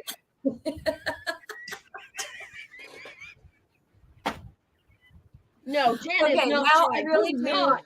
I have to hop off. I have to go take care of my family. Keep going. I'll be watching. Good to see you, John. Yeah. Smog. Exactly. Thank you. Yes, this turned 180 degrees quickly. No, it did not. We turned it right back around. Yeah, before saying. I was like, whoa. You said have he was derailed the train. He's a wrestler in fucking Japan. Like, I know what goes Absolutely on. Never let us run this show again if we don't. Yeah. Just be glad This Jeremy's is not Jeremy watching right now. He is watching. He is Oh, he watching. is watching. Oh, wait, he's He is. probably listening to it at least. He's driving and watching it. He's shaking. He goes, there goes Jan. There she goes. Man, I knew. She should have gone and put the beard on. Okay. So, if we're going to be nice the rest of the show, if anybody knows me, we're going to do this right now. I held myself because Jennifer is a wonderful human being. She is all about love and light. Jan knows that I have my other side, and she knows that she could see this side at any point. So, look. I got a message a little bit ago that somebody thinks they want to argue with me. Somebody thinks they want to fight with me. Let's do this. I dare you. I'm too old for the bullshit. I have no problem taking your ass down. Let's play. I'm telling you. Okay, we're going to go back. Nick, have you ever heard my walrus and seal story? I'm almost afraid to ask, but no I haven't. Very good story. Okay, It's something that, you know, I taught my kids and we did it on the show. And, you know, there's always a walrus. I want you to think back into our past, you know, with things that we've dealt with, you know, with people. You have this they're making this loud scene and they're being obnoxious and everybody's listening to them and everybody's looking at them. And soon, you know, these seals jump on the bagwagon because this walrus is so loud on his pulpit that the seals start believing that they're walruses too, right? Okay. Does that make sense? Yeah, in a way, yeah. The only one that talks, right? I think so. Pretty soon, the seals in the back are looking at all these other seals going, God, you're stupid. You're not a walrus. You're a seal, just like us. And pretty soon the other seals start to look and go, you know what? This walrus really doesn't look like us. And he really doesn't act like us. And they start to pull away. And then the ones that are left standing around the walrus who still believe that they're walruses and they're really seals are the ones looking like an idiot. And so is the walrus. And I think that we have a situation of the walrus and the seal. We just have a really big walrus who thinks that he needs all the attention. And I don't know. And I'm going to take this walrus's front flipping tooth and shove it where the sun don't shine is what's about to happen. Wow. Nick, Adrienne is what I call a hernia on a hippopotamus. Okay. You don't want to get near a hippo. You don't want to get near a hippo. And if it has a hernia, you definitely don't want to get near it, right? A hemorrhoid, a hernia, same difference. It's what it is, not a hernia. It's a hemorrhoid. She is a hemorrhoid on a hippo's butt when she gets mad at somebody. She's just going to stick like glue. I'm telling you. Somebody has to do something to offend, and then You missed the phrase. people need to stay in their own lane because this old lady don't give a rat's ass. In other words, if you're on the highway, do us all a favor. The right-hand lane is for traveling. The left-hand lane is for passing. Please move over into the right-hand lane and not try to pass. Jill, thank you. Joshua, I would honestly try that too. Sometimes some of us connect with someone that others can't. I just know I got his feelings there for a while, and there was no doubt who it was. That doesn't mean I can get the message. It just means he tried. And Jill might be able to get a lot more. Give her a chance. Dude, I've never done a reading, Brad. I can't help you with that one. You know what? You do readings. Oh, really? You don't realize that you do. Every time you meet someone. Okay. Yeah, I guess I'm still learning it in a way. But when you meet someone, like say when you came to Waverly, there was a lot of us you've never met. That is true, yes. You got feelings off of everybody. Were they good? Did you want to stand back a little bit and wait to see how they were? Did you, draw to them? It was, you knew. Guys, just sorry to cut you off. Look who decided to join in. Jeremy, you made it. Hello. Hi, handsome. Oh, fuck. We're in trouble. Wow. Even Brad's like that, too. You ain't got to worry about me tonight. I'm tired. I'm sure. Well, we just got done talking about the walrus and the hippo that has a hemorrhoid on their butt. And, Listen, so we turned into one of these shows. Everybody here can be my witness. Adrienne mentioned the stripper first, not me. Yep. I just said whoever's coming to my wedding, be prepared to have a stripper. How is Brad able to comment on this show? Yeah. Like, get you some coffee, Jeremy. And Brad banned me from coffee, but he's giving you We've coffee. already had that conversation. Jeremy, how was your trip, love? For the most part, uneventful. Did have a detour that had me on a back road for 20 miles because half of the interstate was shut down. Oh, jeez. You got to see the countryside. Always nice. Always nice when you're on a long trip. Well, I got to see a lot of countryside. Well, I'm not surprised. As soon as I got to Albany, it was nothing but country roads. I am so jealous. I've never been to the going to be East with Coast. you?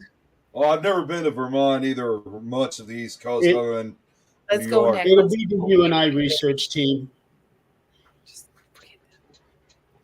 What? There appears to be a Bigfoot community here. That's awesome. Yes. Oh wow! Far out. And I think I may have passed Hagrid's hut here at one point. Oh crap! Oh wow! Yeah, Check I'll tell you that what, out. there's a lot of. Yeah, Brad, I don't get that. How did you? Brad, I don't why do you get gotta it put yourself either. out like that? You better delete that comment. Delete that comment, Brad. They're gonna come get you. They're gonna slap you. They're gonna slap you with another 30 days, and they're gonna be like bad boy in the corner. Hey, you know Go. what? How old are you? Feel you like like you Brad, don't I have a could delete. passport, so they won't let me in Canada. Brad Yeah, I gets was gonna put say in the you corner shouldn't quite be too often. far. I was gonna say you shouldn't be too far from the U.S. Canadian border. Yeah, I don't have a passport, so Canada don't want me in. I tell you Don't what, know? Actually, I Jeremy heard has it's- gotten to meet a lot of people since he's been able to travel. It's Actually, awesome. Jeremy, I've heard someone told me this one time. It's actually easy to get into Canada, but it's difficult getting Let's get back now. into. Yeah, it's difficult getting back into the United States. So We you want can to get in. come back. Well, you know Yeah. what? I am going to be very blunt about that. If I were to go into Canada, I don't know if I would want to come back with the way that the State of the Union is. Yep. Yeah, so Can I'm I going to just be say this? completely honest about that. We can turn around, and we don't have to go to Canada. We don't have to go anywhere. I have a solid game plan. I'm going to buy, or not. You don't even have to buy it. There's oil rigs out in the middle of the ocean that you can just go claim. So I'm going to go claim my own oil rig, and I'm going to make my own gardens and farms and whatnot. Take this place over, and then I'm going to become a pirate, and I'm going to snipe anybody that comes near me, because you know what? I don't want neighbors.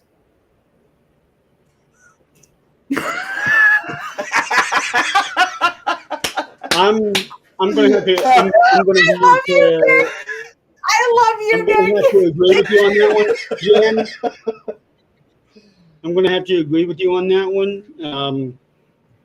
I will say my one next door neighbor, I get along with him just fine. He was thrilled when I bought my house. And my dad lives right across the street from me, which is really nice. But the other neighbors that I have, I don't interact with him at all. The one is especially lazy because his backyard, he lets his grass grow like 16 inches before he cuts it. Oh my god! Wow. Yeah. There are some people that we need to breed for mosquitoes. How mosquitoes Yeah, are, Kev. part of our ecosystem. I don't know. Well, I mean, the bloodsuckers need to be, around.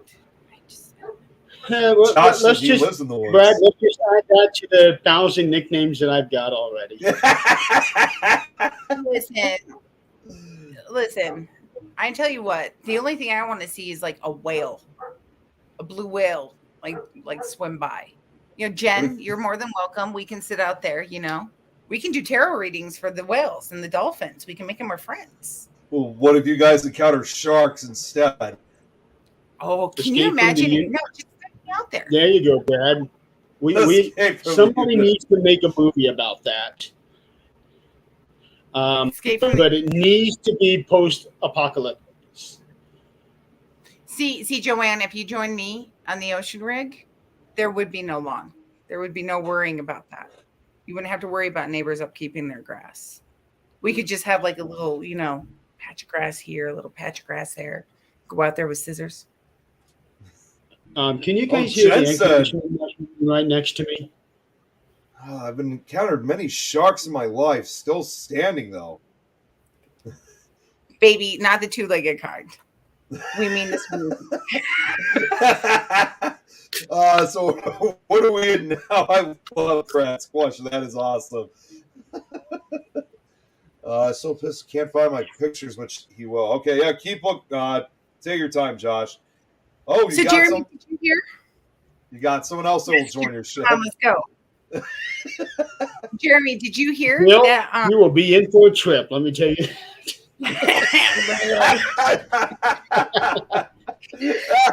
Jan said Jan is has my frozen.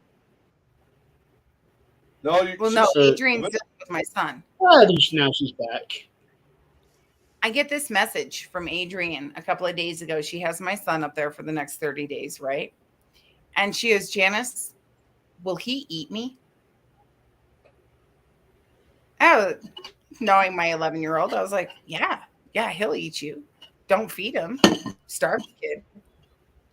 She goes, well, he's telling me that he has a taste for human flesh. I was like, oh, really? Oh my God. I said, well, make sure he doesn't fall into it. You're just playing into it. And she's just like, he won't eat dog or guinea pig, but he'll eat human flesh. I'm like, well, yeah. Human flesh is tasty, this, and this. She doesn't know what to do with my 11-year-old. And the fact that he's just like his mother with his sense of humor. So all of a sudden, Adrienne goes really quiet. And I was worried that Nate actually ate her. I was like, did you feed my son? Because he will eat you. Like, if he gets hungry, he will find something to eat. And if you were the only food available, he will cook you. And now I'm wondering, she's disappeared. Oh, no, she was handling some business. Well, I was worried that Nate ate you again. Did you feed Nate? I did feed Nate. He had McDonald's tonight, and he also made peanut butter cookies, and he ate every one of them but one. Tell me he looked at Zach and told him it wasn't for him, and then he passed it to you. No, Zach was actually the guinea pig, and he got to eat the first one. Have you checked on Zach? He's alive. Poor Zach. I'm going to, when we get off this show, I'm going to have to look into the Knights of Templar, which I know nothing about, but I will before it's over. How does anybody not know about the Knights of Templar? They're part of our history. That's great. What do We're you about wanna to find out. What do you want to know, Nick? What do you know about Here, let's have a learning session. The Templars were there to protect Christ, right? They were there to protect the church. They were there to move people. They were there to protect the church's secret, right? Yeah. Correct? Mm-hmm. The Templars and the Masons have been there from the beginning. That's right. No matter what. Yeah. Okay, so even before Christ died on the cross, in history, the Templars had already been formed. The Templars were formed way before Christ was even brought into the picture. Oh, So yeah, long before then, yes. Way long. I mean, the Templars were said to even have moved in Noah's day. Mm-hmm. So when you look at it from that point, he can sit there and say he's a Templar, all he this and that. Somebody can sit there and claim that they're a Templar, but really they don't. Unless you are with the church, unless you are with the organization, and you don't throw that out there. Anybody that looks at you and goes, well, I'm a Mason, well, I'm a Templar, I'm this, and they throw it out there, and they're nothing. Yeah, exactly. Because all you're just doing is you're just basically bragging about it. Yeah, that they don't. They're not true. So Joshua, you just tell them, come talk to me. Oh, here's Jeremy again. You know what, Josh? You don't judge anyone. Can I have a lesson here? Tell me the difference between God and energy. Exactly. Somebody tell me the difference. What is the difference between God and what is the difference between energy? Well, money out to get rich. The French king couldn't repay the debt, so he turned the church against them. Okay. There's no different. If God created us, then God must be energy, and so therefore energy is God, and we are made of energy, so therefore we are children of God because we are energy. So really, when you just turn around and you say it, just replace with we are children of energy because we are made of energy, and we turn back into energy. So therefore, there is no difference between God and energy. Somebody explain this. I am a Christian, but I'm also a pagan.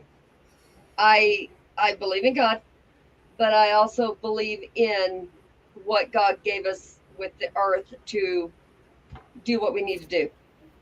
I work with crystals. I work with energy. Yeah. Brad, I would love to say that. And yes, it is a name that we gave energy. But there are different types of energy depending on what you believe. And if you're an energy worker like I am, I can sit down and I can say that we are all collective energy.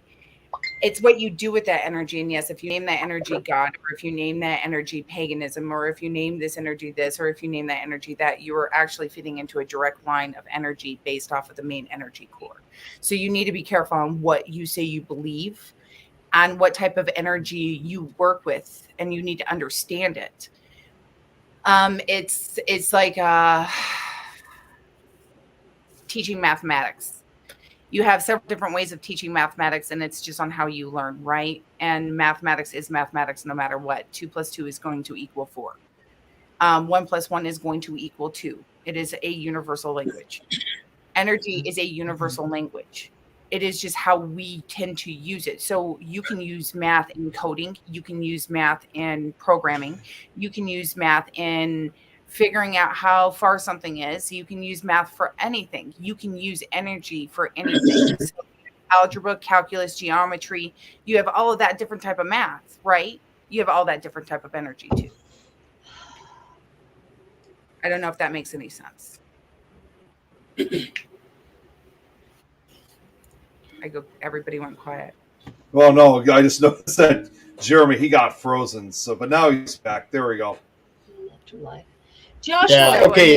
So I do want to touch up on something here. Just Jeremy ain't gonna tell you the truth, Jill. oh, come on. And I won't tell Jeremy's Hello. truth. You're freezing up, Jeremy.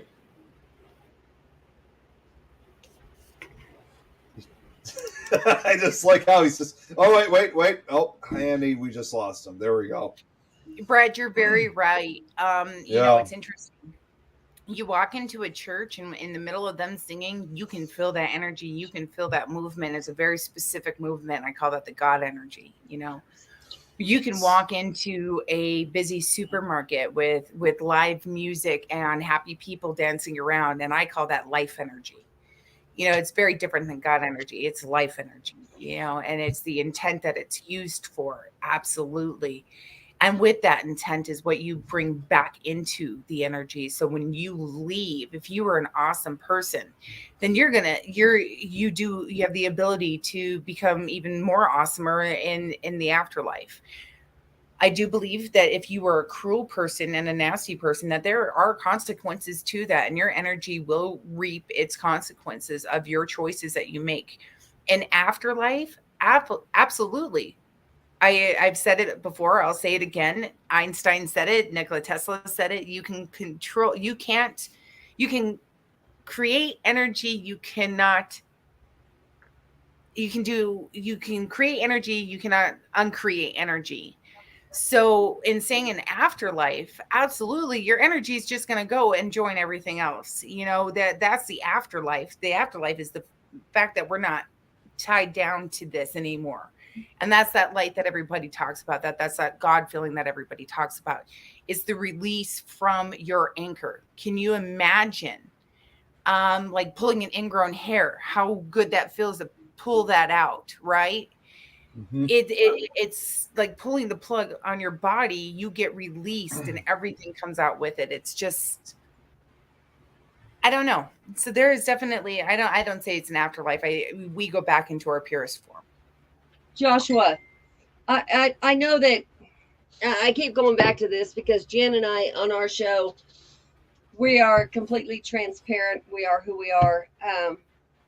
We show our true selves. This is, you know, and I'll be the first to say, I've said it to Jan a million times. And if you listen to her, she is much older in her mind than she is on this earth. I look to her for grounding, for guidance, for, you know, lots of times it's like, okay, this is Up how and here's Jeremy. body, because, you know, and Jen is very much, you know, love everybody where they're at. And that's something that's stuck in my mind since I met her. And judging, no, I would never judge. That's not my place to judge. Yeah, he doesn't. Josh says he's not judged. Still trying. I'm still trying. I'm not perfect on that. I'll be the first to admit when somebody pisses me the hell off, which somebody has done here recently that wants to keep dinging me. I'm not very nice about it, and anybody that knows me knows I'm just not. There has to be a good reason. There needs to be, they're hurting somebody that I care about. Hurt me? I don't give a shit. What have I got to lose? Whatever. I was actually going to jump in there and say something in that chat, and I noticed that they left them all. So that kind of defeated my purpose. But to go along with what you're saying, the person that you're referring to that they were going to hurt, he's the innocent person in all of this. Yep. But here's the thing. In all sincerity, if somebody is a nice Templar, awesome, good for you. But that's as far as it goes. Everybody knows you're not going to use that position to try to hurt somebody of, his position, because that's going to come back on him tenfold. Yeah, that's right. And anybody that knows about the situation, if you'd like to take what I just said and send that to him, by all means, go ahead. Can I make a comment on something Brad said? Our consciousness would join others in what we perceive as heaven, while our energy is among all of the energy in the universe. And now Jill had made a comment. Basically, the soul is forever. It's always existing because it's made of this energy, and that's true. And that's why I say when somebody passes on, we went to a grave site, Adrienne and I, and we brought a young lady with us who was having a reaction. And she goes, I don't understand. Graveyards are so sad. And I'm like, they're sad because that's what people bring to them. They bring the sadness. They bring the grief. It's not the dead that you are feeling. It is the living that you are feeling, and their energy and their grief for them. So that's why graveyards tend to be dreary. What we need to do is, instead of going to the graveyard and crying, we need to go to the graveyard, crack open a soda, sit down, and chill and be like, so, I know this is your body. You're not here, but, I'm going to sit here. Do you know what happened today? Adelina did the craziest thing ever. Thought about you the whole entire time, and bring that positive energy back, because they are still with us, inside of us. If they have ever loved you, they're inside of you. If you've ever loved them, you still have that connection with them, and it's still there. It may not grow from where it stopped, but it's always going to be there with you, and your teachings and the mannerisms that you have, and what you believe and what you pass on, how you live your life. I always say live for them too. Don't just live for yourself, live for them. Take their energy with you wherever you go and live for them too. It makes you feel good to be like, yeah, that's right. You never made it to the beach, but I did. You want to come? I'll bring you, type of thing.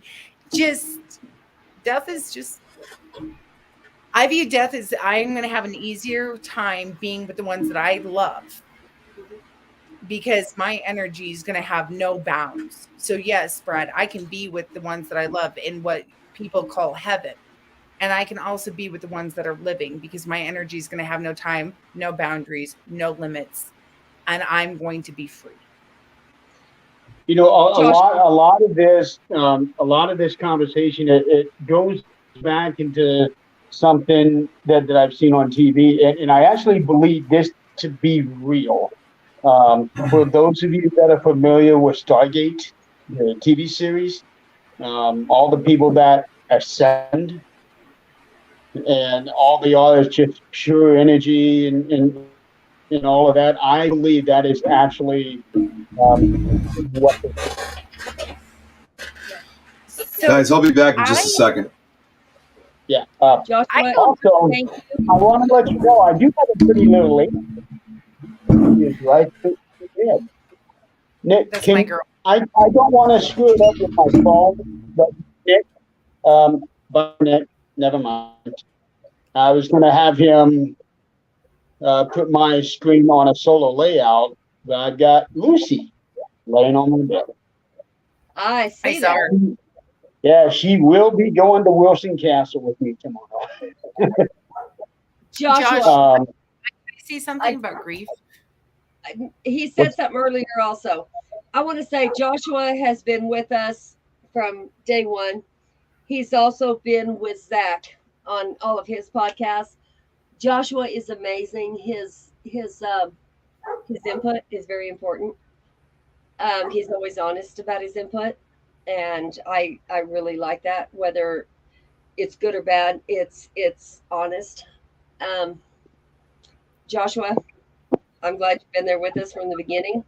You'll be there with us to the end, and you'll know us personally because Jan and I don't hold anything back on our show. he was actually with us before we started the Things Network. Yeah, and Yeah. I'm usually not on this show, but I am on the Supernatural Talk. I love that you're here. Thank you for being with us, and all of our Zach shows, my shows. We love that. Josh, believe in yourself. Hold on, Josh. You just need to believe in yourself. You just need to love yourself. I will tell that to anybody and everybody. Okay, if you believe that you want to believe that people are going to be punished, they're going to be punished. And now I understand why I feel what I'm feeling with you. It is painful. Grief is hard, but it's a necessity for growth. If you grieve and it's painful, it's because you have truly loved. And in that love, you've truly been blessed. Take that pain and say, okay, that pain is love. And you just turn it back into love. You just have to relabel it. It's like when I say you get mad at somebody, you get angry, you get hurt, you get mad, you get angry, and you get hurt because you love that person. And love leads to anger and upset. Now, if you're completely numb, then you know what? That means you're done with the situation. In your situation, you're never going to be done. Love will always be there. Love is powerful. We do almost everything with love, whether we realize it or not. It's just what type of love do we do it with? So in loving yourself, you don't have to believe in a religion. If you are good to yourself and you are good to others, I always say you need to take care of yourself. If you have to be honest with yourself, you have to be okay with yourself. And once you're okay with yourself and who you are, you can love somebody truly.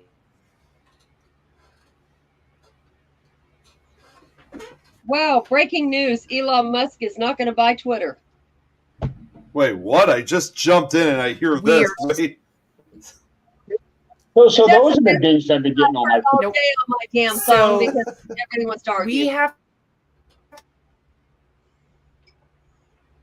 Well, I think we just got lost Jan. Jan. Because of him, Twitter has become popular again.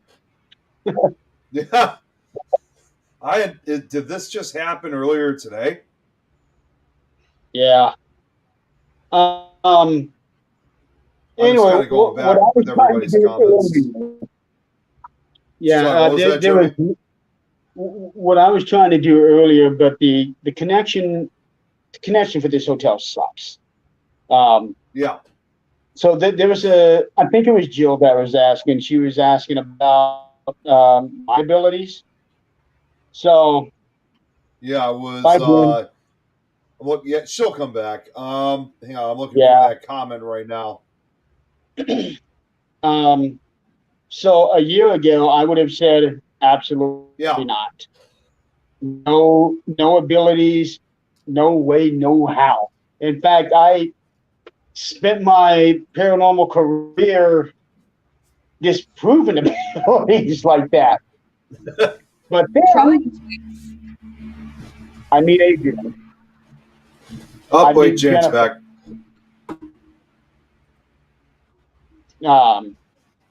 Yeah, Jennifer. Yes, I have told her that many times. Hold on. Yes, then Jill. I started paying attention to yes. Yeah, then I started paying attention to stuff, and I'd be like, "Hey, Jennifer, I got a question to ask you."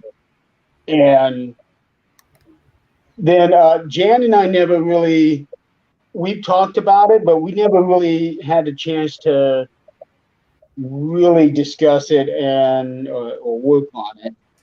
And Adrienne, she just flat out tested me. Um, she sends me this picture. It said, "Okay, I want you to read this picture." Okay. So I'm looking over this picture, and I start thinking, okay, not that I'm getting feelings off of it, but I'm basically going by my gut instinct from what's coming out of that picture. So I give Adrienne my description, and she said I basically nailed it to a T. And I'm We're like, gonna do okay. this. I'm going to send this picture. Jill is actually very good. I really like Jill. I really like what she's doing here. Hold on. No, I'm going to say this, Josh. I understand what's happened, and I'm going to give you something. Wait. I'm going to tell you something. I lost my second boy to suicide, and I have four boys, and I have my girl. Okay, I understand. I understand. My oldest is very upset with his brother, but that brotherly love holds him back from turning that into anything else. And what you need to do is you need to understand that your brother loved you. Your brother loves you. Okay. That's the thing, is don't ever say your brother loved you. Your brother loves you. The intentions were not what they were intended to be. And that's where I'm going to leave it with that. And he is with you very much so. And that's why I feel that he is living, is because he is actually living through you. And I need you to understand that very clearly.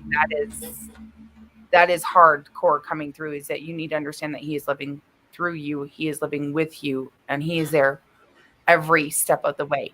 So you need to go ahead, take a deep breath, and you need to realize that your grief is love. You need to go back to that love, and you need to turn that grief into something positive. And what will happen is that your brother will be able to go ahead and take a deep breath on the other side, knowing that you're okay. You need to be okay for him to know that you're okay. I know he didn't mean to. Gosh. I know, honey. I know he didn't mean to. And it's okay. It's really okay. It's truly okay. And that's the Okay, first time. Nick, Yeah. this picture I sent you, and I need Oh, Jill. hold on one second. Okay. Jill's actually. I really like Jill's readings. She's Okay, I love you guys. I love you guys where you're at. I love everything about everybody. Jeremy's back. I have to pee, and I have a little one that I need to go, probably, snuggle. So I'm gonna let you guys go. I love you guys. Nick, I love you. her for me. You're so handsome. You have a I'm just. thank you for being on the show. Yeah, thank you. You're very welcome. My pleasure. Anytime. And Jeremy, you're sexy too.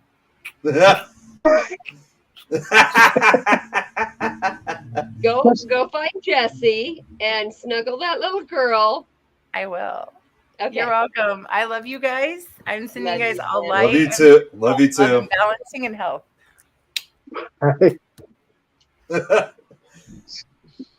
Let's not go down that rabbit hole again. You have to know, Jan. Lord help her. Right. It was an accident overdose. So Adrienne tested me on this picture. Jennifer and I have had numerous conversations on this. I know Jan and I started to have some conversations about it a while ago, but then stuff happened and we never really got to really dig in deep. But I will say this, and I think it was Joshua who asked me. He was asking me. I'm looking for that. Yeah, here it is. Yeah, here it is. This okay, is so do I consider myself to have empathic or medium skills? I am going to say no for now on both of them. Here's No, why. Because I don't know what it is. Do I feel like I have something? I believe I do now. you're But empathic, no doubt. you think so? Oh, definitely. Now, No. medium skills, let's work on them. You got them. Let's do it. Yeah, so I do because I get these really strong instincts. It's like for whatever reason over the past many years, people would come to me about situations and they would ask for advice. And a lot of times, a lot of these situations that they have gone through, I personally have never gone through myself. But yet somehow I know exactly what they need to do. Somehow I just know. You're an How I empath. know? Yeah. You can put yourself in their shoes and what would you do in that situation? That's Yeah. why it comes to you. Yeah. That's an Um, empath. and I have done that for numerous people. Um, I've never really mentioned it before, but I've actually saved um, two of my friends. I've actually saved them from getting divorces because they came to me for advice. Right. Yeah. um, but I'm still wrapping my head around this thing because all these years I have done nothing but wanted to disprove all this, and now it's being proven to me that I have something. And I'm like, Yeah. well, shit. You're an empath. Let's leave it at that. You can accept that right now. Now let's go to the next step. Yeah. Yep, exactly. That's what Josh just said. That's an empath. Exactly. Yeah. Yeah. And that's why Joshua, like earlier, his brother, I don't know. I'm not good enough yet to know. Was it his brother? Was it somebody else? I felt like it was his brother. But during the reading, I'm not ready for the live readings yet because their emotions, I can't block them yet. I'm not ready for that. So I have to work on that long before I'm ready to do this on camera. And also, Adrian, you said something about we've investigated a few times already together, and you're saying you said something about the way that I investigate or how I just go to a spot and because that actually happened to us at that one spot on the old farm. I was just drawn to this tree, and there was nothing around this tree. The entire area was a disc golf course, Yeah. and there was this ominous looking tree there. I was interested in it, so and Adrian and I were partnered up because Zach was with his dad, and I was just drawn to this tree, and I forget what I said, Adrian, but I knew there had to be something about this tree. Then after that, Zach started going through and finding pictures of what used to be on the property, and he found it was either a mansion or a farmhouse or something. He found the remains of it after it burned down. Is that what it was? It burned down, It burned down. Yeah. and right in front of that house was that tree. Yep. Um, That and tree, I'm then sure that the kids went out there and played on it. It was so old that there had to be some kind of history in front of that house on it. yeah, not the kind of tree that you would build a tree house on, although I have seen trees like that before. But this one here kind of had that look, but it wouldn't have been safe enough to have a tree house. Okay. And also, I had mentioned to Adrian that I was hearing something in the background, and we were far away from anything out there. And I told her I distinctively hear a tractor. Yep. I Yep. hear a tractor. Now, this is 10, 11 o'clock at night. There ain't nobody running a tractor at that time. There was nobody on that property, period. Yeah. And after Zach found that picture, started doing a little bit of reading, it turned out that it used to be a farmland before they turned it into disc golf course. If anybody wants to look this up, I've actually recently moved to Colorado, and Jeremy was able to come up and stay with us a couple of days, and we took him all the places that Zach had never been interested in paranormal, so we started looking stuff up. This is a road in Brighton called the most haunted road in Colorado. And there's all kinds of things on this road, but when he took us, we didn't know the history on it. We were just there. So him and his dad, which I am so lucky to be able to have his dad be able to investigate with us. He is in his 70s. He was like a kid in a candy store. He was. He was so excited to be out there. I mean, he was literally bouncing up and down a little bit. He was. I would have loved to have seen that. He's done residentials with this, and he did paranormal, believe it or not, back in however long that was. He's in his 70s, so they did paranormal in college, which it consisted more of like meditation and things like that, but it was paranormal, and he is so interested in it, and he has went with us on one residential, and then this place we went all over.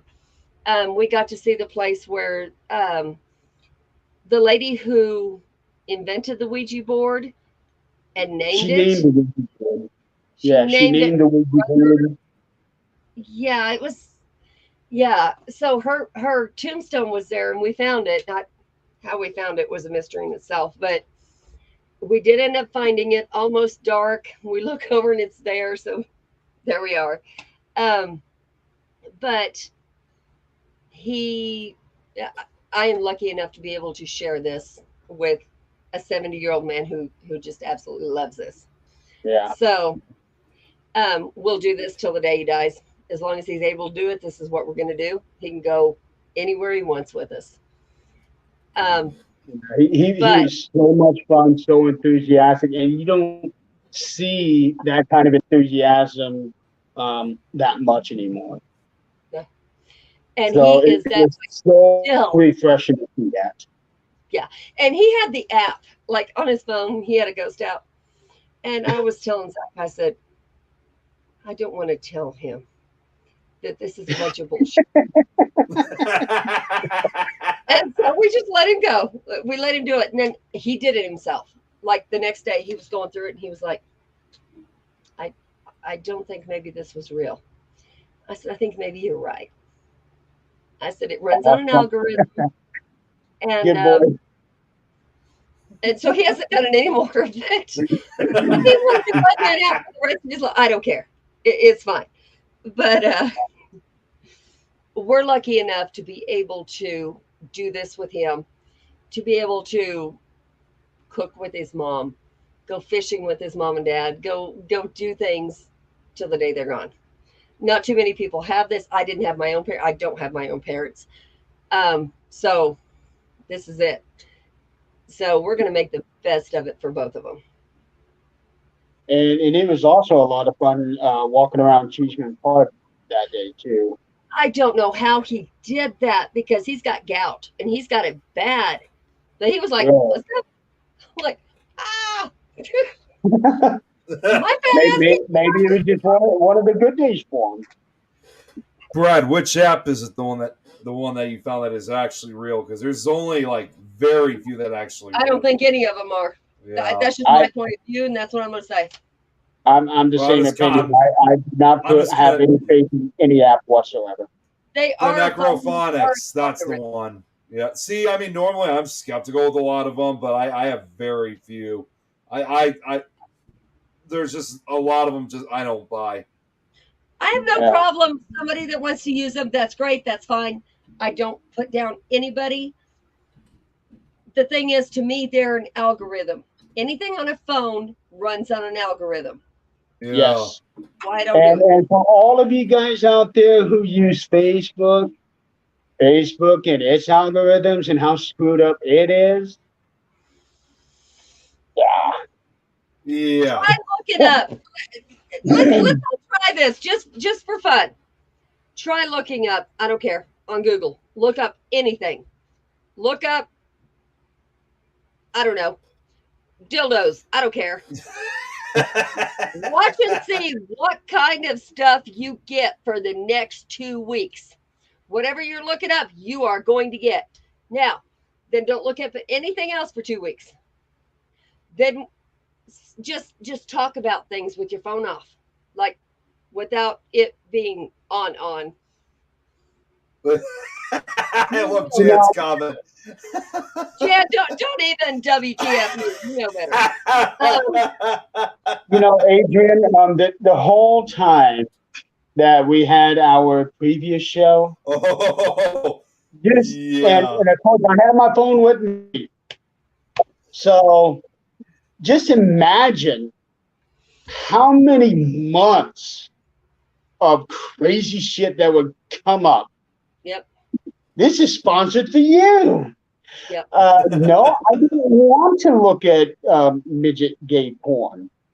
I don't want to look at, this or that. No. I'm not even one talking about it. But my phone is it from the show. Don't know. Now, I'm going to tell you, I don't know who's been around my phone and who's been talking some nasty stuff. I looked at my phone the other day and I'm scrolling through Facebook and the ad, mind you, Brad, is from China somewhere. Yeah. And it is fake front parts for a woman to wear with tights. What on earth? What? Who on earth said anything about this around my phone? I want to know this. I am so glad now that we have Supernatural Talk. I don't get those ads anymore. I know. Oh my God! Jed's comment. Yeah. But of course, now that I have mentioned that, I can pretty much expect to know what I'm going to be seeing tomorrow. You know, but it was not me unless I'm talking to you. Yeah. Jennifer, you just came into a very awkward conversation. Yeah. No doubt about that. I love this comment with Brad. Jennifer, run! No, too late. Jennifer's in too deep now. Yeah, Jennifer's in too deep.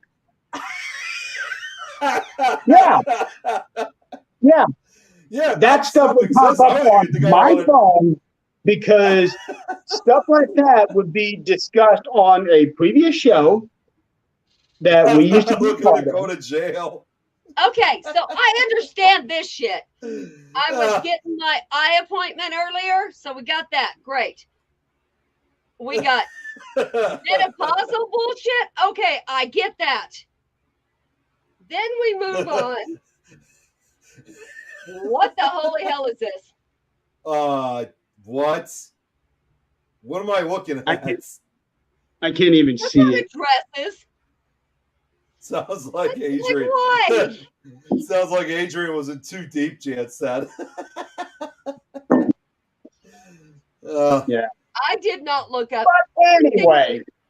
Yeah. So and Joe's like, I don't want to go back to Facebook jail either.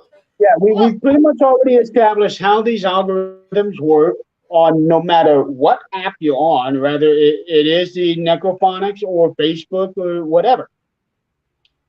Our phones are listening to us. Yep. So you're talking about the haunted location. Somebody's telling you the story. There was somebody here who died here, whatever the case may be. And it's going to come up and say words to that effect. Yep. Yeah. That's why I do not. No. Yeah, see, I can give, and I probably have told you guys about this before, but, for those who are watching and don't know, there was 10 years ago, we went to Bobby Mackey's Music World, and one of the people that was with us was, wait a minute, what did she say?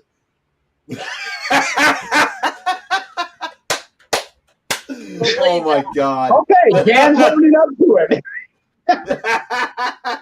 Oh, Jen, Dan's owning up to it. after you rub the rug. Yeah.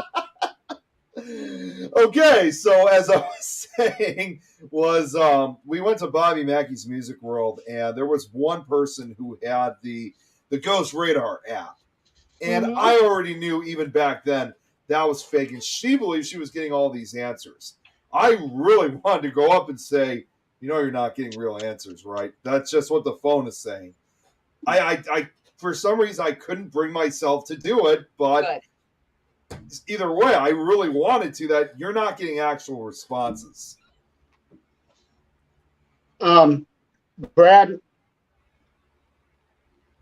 I don't know. There's I lots don't of know. different ways that I am studying that, and we will find out. But Yeah, Jan, this is for you. Josh, absolutely correct. Yeah, when we were at Bobby Mackey's 10 years ago, we were at that time, that was still during the era when we were told that Bobby Jennifer. Mackey's was shush. No, I'm laughing at Jennifer. Yeah, when we were even back in 2012, this was still the era when everybody was told that Bobby Mackey's was a heavily demonic infested place. All this stuff. We were all told that. We were told about the dangers and whatnot. And the only thing that ever occurred at Bobby Mackey's was literally right before we began our investigation. It was the middle of August, so it was hot and humid as hell in the place. And the only thing that occurred was a brief cold breeze that went right by us, and that was it. There was nothing else that occurred that night. So it was a real letdown. I mean, I would go back. I mean, I'm always having that hope that, well, maybe we just happened to choose on a night when there was just not much. But the night that we were there, yeah, it was a huge letdown. Now, I do want to share a story from when I was at Bobby Mackey's, and this was 2 years ago. Some more recent. I was there. I was there with my ex. Jeremy, you're breaking up. Hey, Jeremy, go out and come back in. I have to get to some bed. other people. I love you all. I do. Y'all can friend me. Brad. We were only. You were awesome. Thank you. Okay. I'll see if I can try to get Jeremy back on. There we go. Guys, good night. I love y'all. Thank you for playing along. Sure. Have a good night, Adrienne. Good night. Okay, now hopefully Jeremy will eventually come back on because he obviously having some type of connection issue. Yep, here he is. He's coming right back on. Yep, there we go. There he is. All right, you're back. Uh-oh. Are you frozen? Hello? Wait. You're frozen, but I can hear you, though. And now I can't. Nick, I can't hear you. Can you hear me? Nope. No, yeah, I can hear you. But now I can't. No, wait. No. You're moving now. You're good. Hello? Yeah, I can hear you. Okay, now I can hear you. Somehow my volume went all the way down. That was weird. So Bobby Mackey's. 2 years ago, my ex-girlfriend and I went there with 4 other people. And we were only there for 3-4 hours. And the portal, but in a different part of the well. place. The well. So, yeah. They said that the portal was actually somewhere else in the building. They're around where the pool tables are at. So Jenny and I went to the pool tables and we started doing the spirit box session. Mm-hmm. And I'm just asking questions. Then all of a sudden, something calls me a jackass through the spirit box. Oh wow. And I was like, "Yep, I am a jackass. How you doing?" That's really the only thing. No, I'm sorry. I did set up trail cameras there, and one of the pictures did catch something. I don't remember what it was, but there was something in one of the pictures. But I'd Okay. have to go back and take a look at it. Right, Okay, this right. show has been on for 2.5 hours. We still have double digits in viewers. That's just Yeah, awesome. no, it's been going between like 10 to 13. Yeah, that's just awesome that we have that many people watching us. So thank you guys. We seem to have some loyal viewers in just about almost every week now, so it's awesome that they're Oh willing to yeah, put up with absolutely, us. If it isn't, absolutely. And if it isn't and, and, ice. and the loyalty is just we recognize it, Oh yeah, definitely. If and it it's not isn't, just us. It's oh, not this is just a nice us. comments. Yeah. um, but also, we're just going to be on our authentic selves. You know. Oh, definitely. Yeah. Although Josh, I do have to say this, Nick. You are looking so psychedelic right now. yeah, I know. I look at that background, and the song "Champagne Supernova" comes to mind. I I don't mean, know if are you familiar with that song? I might have to listen to a sample of it so I can't Look it up remember. on YouTube. The band Oasis sings it. Oh, Oasis. I know who Um, they are. yeah, it's one of their songs. It is a very psychedelic song. Let me tell you that, and it's a long song too. I'm actually But looking it up right now. What's it yeah, called? but it is so Oh, beautifully crafted too. Champagne. You said Champagne Supernova. Yeah, Oh Champagne wow, Supernova. it's like 7.5 minutes. Yeah, Jeez. I told you it's a long song. Yeah. Wow. Um. Okay, I am going to guess that is Jennifer as Things Network. Is that you, Yeah, it Jennifer? is. That is Jen. Yeah. Okay. Yeah. Um. Doing Austin Doing Powers awesome. real quick, like dancing to a Yeah, psychedelic baby. However that goes, I don't know. intro.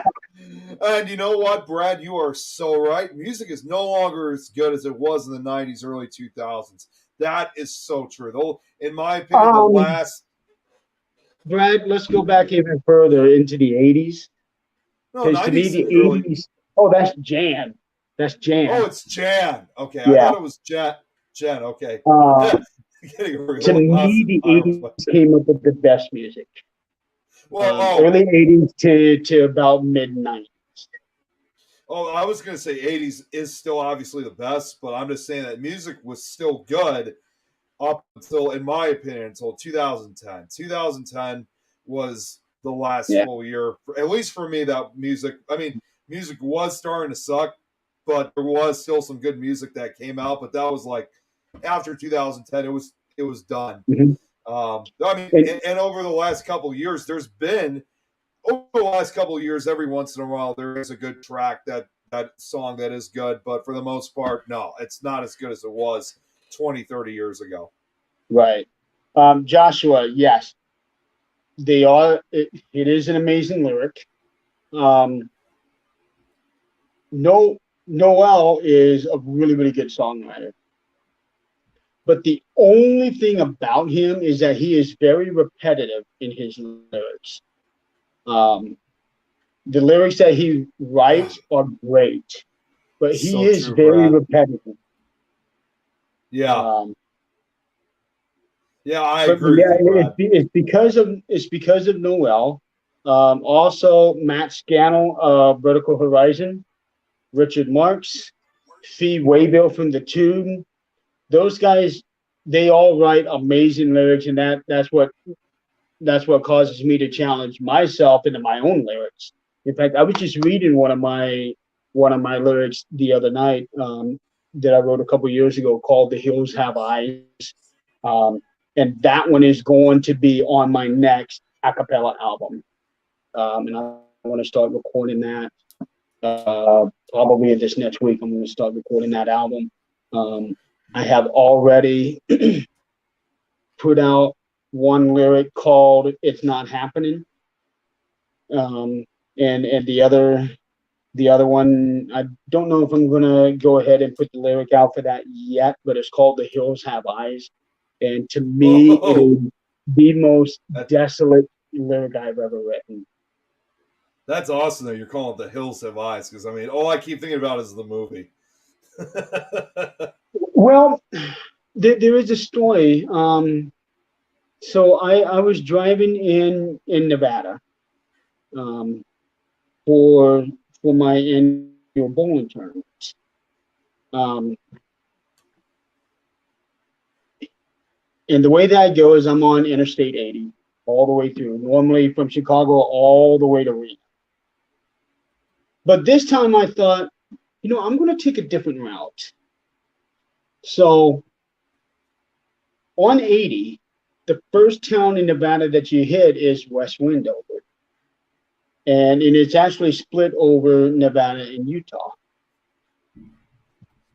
Highway 93 goes south from West Wendover, and it goes to Ely, either Ely or Eli. It's Ely. Jennifer might know the correct pronunciation. But 93 goes down to Ely, and then it crosses 50. Highway 50 shoots straight across the center of Nevada and goes right into Carson City. And Carson City is just south of Reno. Right. Now, Highway 50 is labeled as the loneliest highway in the country. Oh, really? Yes. Huh. But I'm going to have to disagree with that. To me, Highway 93 is the loneliest highway in the country. Because in the amount of time from West Wendover to Ely, I forget how many miles. I want to say it was like 2 hours to drive.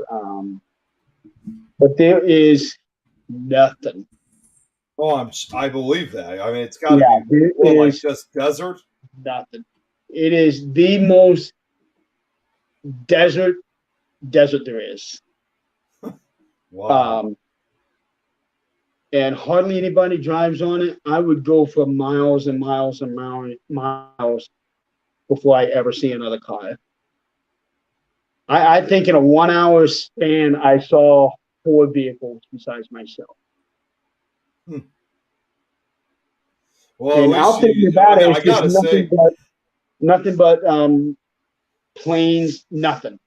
I gotta say, I mean, the fact that you were driving on this road, imagine if you were driving on that road at night, being the only car there, in such a secluded and empty highway where you don't see cars for miles. I mean, just seeing that pitch blackness in front of you almost makes it look like you're driving into an endless pit. Yeah, see, Josh even said this. Yeah. What happens if you break down in the desert? Exactly. And there is no, because I've tried to go live on my phone. I've tried to go live on the old page, and I could not get a signal to go live. Well, I believe that. I don't remember if I had a signal to call out, but I know I didn't have a signal to get on the internet. Okay. But here's the thing. It's all desert.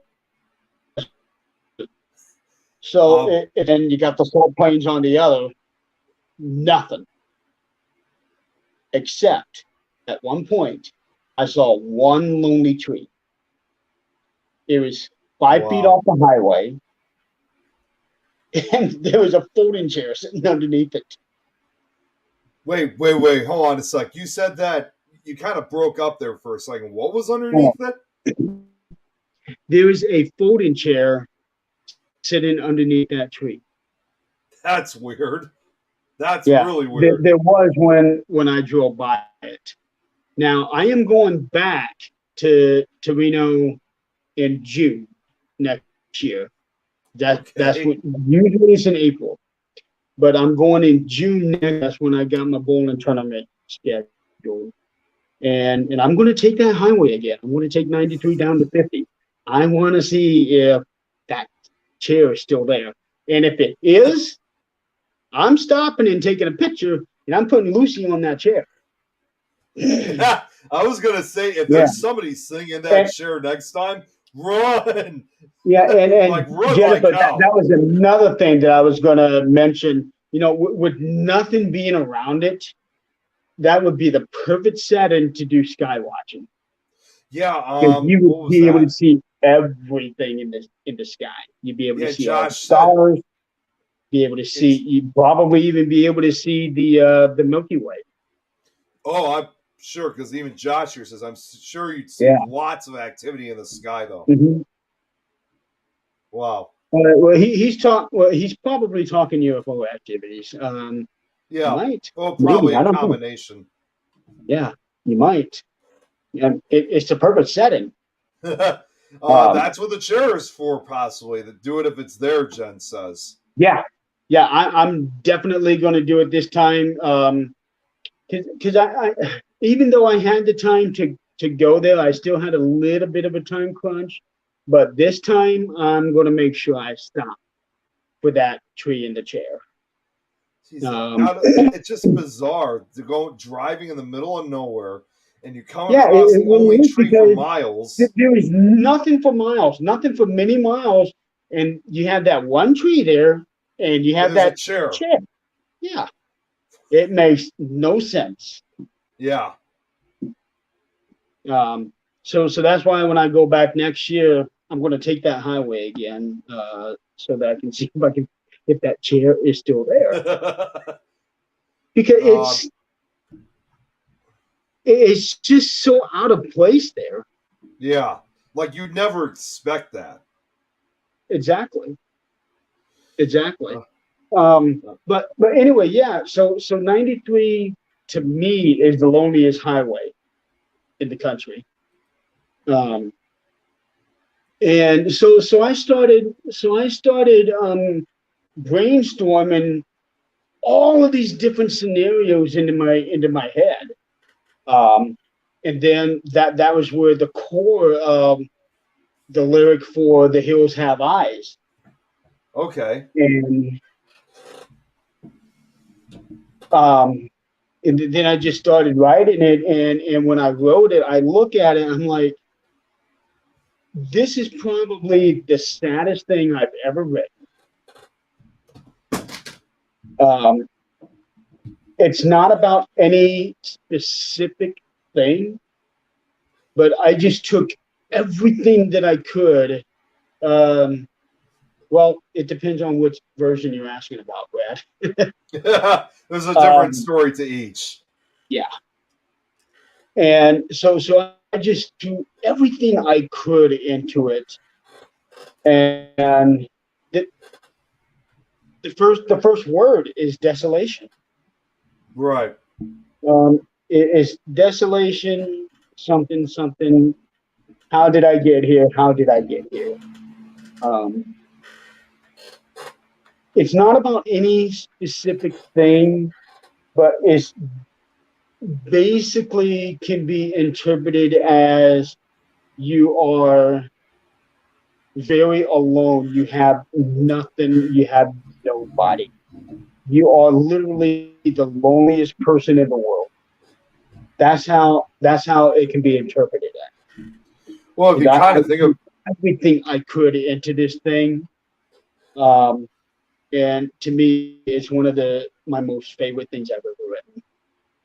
If you kind of think about it, actually, like when you're in an area like that out in Nevada, it really kind of shows that even in this day and age, it's like only a small percentage of like some of our major cities covers the entire country. Like even still to this day, more than 95% of both the United States and Canada and even Mexico is still rural. So it really shows that much of, good portion throughout North America, it's still relatively uninhabited. And when you're driving out through those areas, again, whether it's the US, Canada, or Mexico, it's still very secluded in a very lonely area. You're not going to encounter too many people. So yeah, that's a clue. I wanted to throw that into this thing. How does the verse go? It's like, so I keep on running and I keep on driving, chasing the sun into the night. Okay. Something like that. Brad's asking, do you have a... I had it with me now, but it's at home. But Brad's asking, do you have a meaningful favorite? To me, it's one of my favorite pieces, and I am going to share it, and I am going to put it on my next album. Awesome. So what year did I start the network? Well, Brad's asking about, do you have a meaningful favorite number?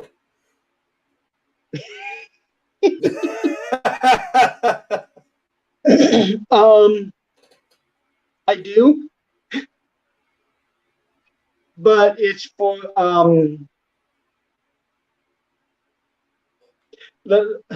Brad. Plain and simple, it's for naughty reasons. That's all I'm going to say. It's for naughty reasons. That's all I will say. So, anyway, the Things Network, the original Things Network, I launched it in 2018. And what that was basically like what the Taps family is, where you have different teams around the country and around the world. And if we get the calls that's too far from us, we call them and give them the case. That was the original Things Network. Now, the Things, that is now the Things family. And the Things family is going under a revision, and I have been working on this for a long time. I've already started putting out little feelers here and there. What is for? Nick knows what I've been doing with the Things family. Jeremy, you're kind of breaking up. I haven't really made any of it public yet, but I'm hoping to really soon. But the original Things Network is now the Things family. And the Things Network that you know now was just launched last year. It was announced at the very end of September last year, and it was officially launched on October 29th last year. No, Joshua, Things separated from Pun. That's what it was. That's exactly what we did. That's right. Yeah. Oh, it's now called Paralinks. Yeah. Here's Robo Jeremy again. There was just stuff. Yeah. There was just stuff going on, and we just broke away. That's. What is your shirt size? I wear a 3X, but I can wear a 2. But I feel more comfortable under 3. Yeah, Josh, so you don't have to explain. Yeah, so the Things Network that you know now is not even a year old. We officially launched October 22nd. October 29th. And we did that with the first episode of the second season of 13th Dimension. And then from there, we had all the shows come up. And we have almost 30 shows now on the network. Yep. With now the So addition of actually, probably less than that now. yeah. After, Well, yeah, don't forget you have the addition of Don's new show too. So that's it's including just Tom. yep. Oh, it is That's including including Don's. Tom. Okay. Yeah. Um, but I do have to say, I was very, very nervous, and I even explained that during the first episode, the first show, that I was very nervous about the Thames Network, because even though I had ran the Pun Network, it wasn't my network. Even though there were a lot of people that thought that I was the owner of it, but I wasn't. I was the general manager of it. The Thames Network I do own, and I'm very nervous about it because I don't know what the reception's going to be. Uh, Luckily, the reception was very good, um, with the exception of a few people here and there, but they didn't matter. Um, and the network has grown so much. And now that we are on other platforms, because this show here alone is on Facebook, YouTube, Twitter, and Twitch. Okay. And I'm currently building up LinkedIn and TikTok so that this show can go there as well. Um, so this show is on Things Network, Facebook, YouTube, Twitter, Twitch. It is also on the Universal page, the 13th Dimension YouTube page.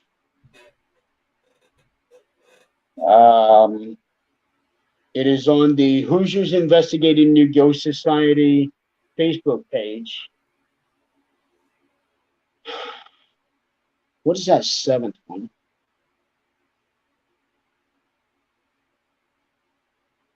Josh I is can't like think of. I can't he think of doesn't what the do seventh. Josh says he doesn't do TikTok, but he'll join the other platforms. So Yeah, that's fine. And that's actually why I am expanding out to the different platforms, because not everybody is going to use TikTok. Not everybody is sleep. Not everybody is going to use Facebook. Some people only use Twitter. Some people only use Twitch. Only use this. Only use that. So that's why I'm trying to cover the market. that for me, I'm kind of one of those people. I use most of the time Facebook. I mean, as much as I, hate Yeah. what Facebook, as much as I hate what Facebook has become nowadays, the problem is that there are just so many of these social media apps. I can't keep up with all of them. Like, Right. just because let's say, for example, one of our newest ones, TikTok.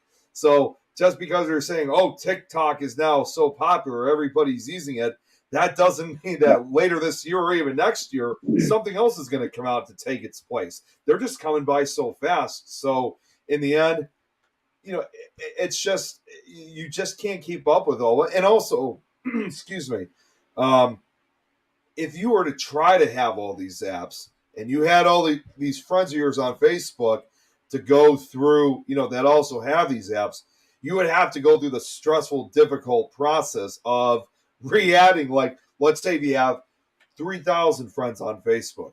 You would have to go through the entire process of re-adding 3,000 friends at a time on each of those apps. And, for most of us, we just don't have time to do that because we got so much else to do.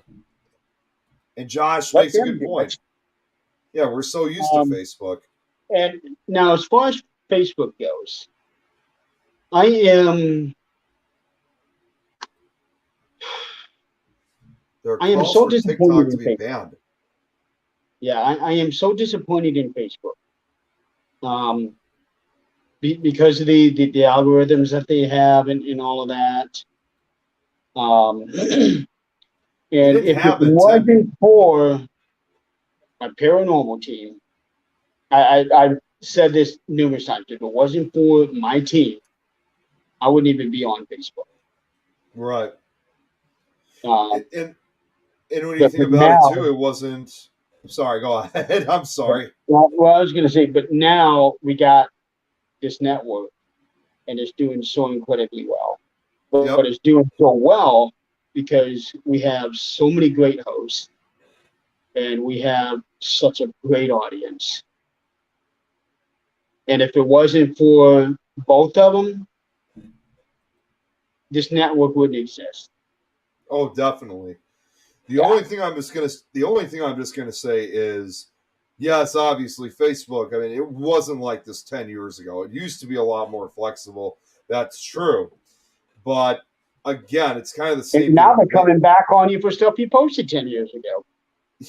Yeah, I know that sucks, but honestly, if not, it's kind of the same thing for me. Like, if not for all these paranormal connections and groups, and even this network, I wouldn't be using Facebook. And not to mention, especially not for all these international connections, because to be completely honest, to kind of make a partial repeat, if not for when we were still on Pun, I would have, or if not for Facebook, I would have met you guys on when we used to be Right. part of Pun. So I will give some beneficial things for Facebook, but in the end, Facebook's just it's not what it was 10, 15 years ago, Right. Or even 2 years ago, or even honestly. 2 years. Yeah, 2 years ago, even it was a lot more. I think it's just different staff members taking over. Yeah. And for those of you who are not aware, um, Nick and I just happened to meet by complete random chance. Yeah, It was almost by accident, really. yeah, it was almost 2 years ago. Now that I think about it, I think it was Just about. I think it was either in September or October of 2020. It was in October. Yep. So the second, 9th, the 15th, Yep. October 16th. Okay. Yeah, that was just like it was such an unexpected invite when you guys invited me on because what I always do a lot whenever I come across different paranormal shows and I have interest in wanting to be a guest on them. I thought to myself when I came across you guys, I thought, okay, I've been watching this network for a while, but I don't remember seeing this show. Like what I always went through this routine that okay, I'll say a couple comments here and there, and then after watching like 3 shows, I would directly message you guys and say, hey, you guys do a really good show. If you're interested in looking for more guests, I'd be happy to come on. But before that thought ever came up, that's when you guys invited. I'm like, oh wow, that was fast. Yeah, and the friendship that we've had just built from there. Oh yeah. I was excited that night when you guys invited me on. I was just like, wow. Check that out. So now Nick is a member of the investigation team. Yep. He is also a staff member for the network. He recruited like half of the shows that we have. We wouldn't have half of our shows if it weren't for Nick. I'm going to be honest about that. Yeah, I mean, basically, it was just I've been very beneficial for it. Yes, very beneficial. So yeah, it was just a complete accidental random chance that we met, and now he is such a huge component of things, literally and figuratively.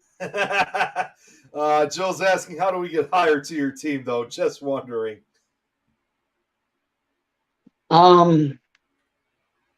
There is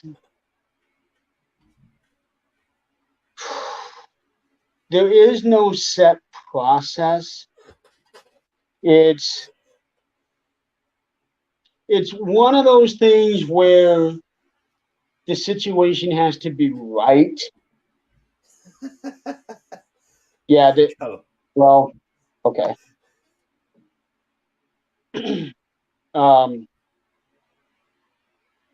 It's just got to be the right situation, the right timing, in all of that, because I don't just bring people on willy-nilly. There is a lot of thought into it. There is a lot of consideration, because not only am I thinking, okay, I want to bring Nick in, but how beneficial is it going to be for us to have Nick? And how beneficial is it going to be for Nick to be with us? So I gotta look at both ways. Mm-hmm. If I see that the potential is great for both ends, um, even still, that's when I'm going to move forward and really put a lot more thought into it. So when the time finally came for Nick, I just had to wait for the right moment. Right. And even if I knew that I had that interest in wanting to join, I knew it was going to take some time. Yeah. Because at that time, too, that's when I was still trying to run my own paranormal team. But my team, unfortunately, was kind of falling apart at that time. I still remember that we did form an alliance between both teams for a while, but unfortunately, things were just not working out for the old team. So I had no choice but to close it down.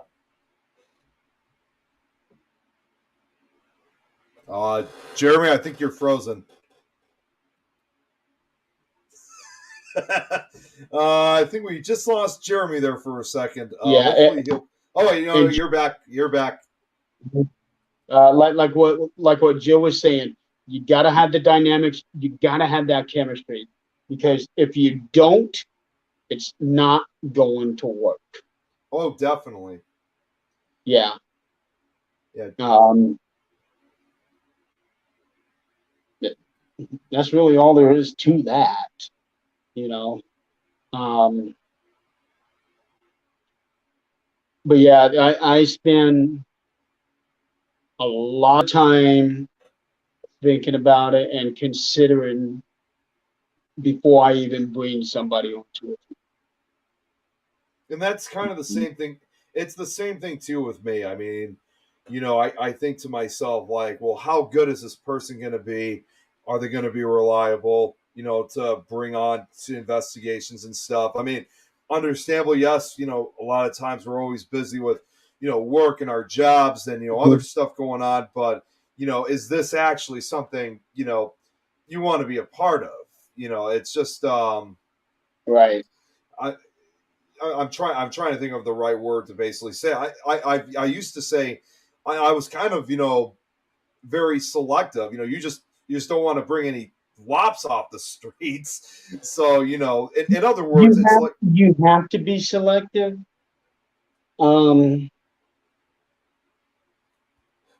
Because, well, I'm just going to say it. There've been times where I have brought in the wrong people on the team. I didn't realize it at the time, but they proved it over a period of time, and they had to be removed. Yep, I know that. And the same thing with me too. There's been a lot of people out there who I've had to deal with that I thought were good, and eventually they proved not to, so they had to go. Yeah. Now, in terms of the thing's family, I'm going to be a little bit more lenient than that,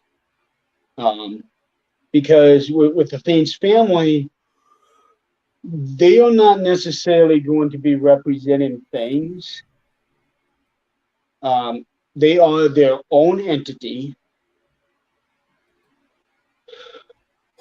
They are just going to have the support and the recommendations from us. It's not like some of the other organizations out there where, okay, your team is going to join us, so that means you have to have our name in your team. It's not going to. No, I will not do anything like that. Yeah.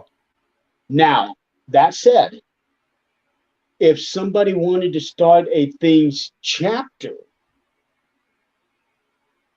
in whatever state they're in, then we can do that.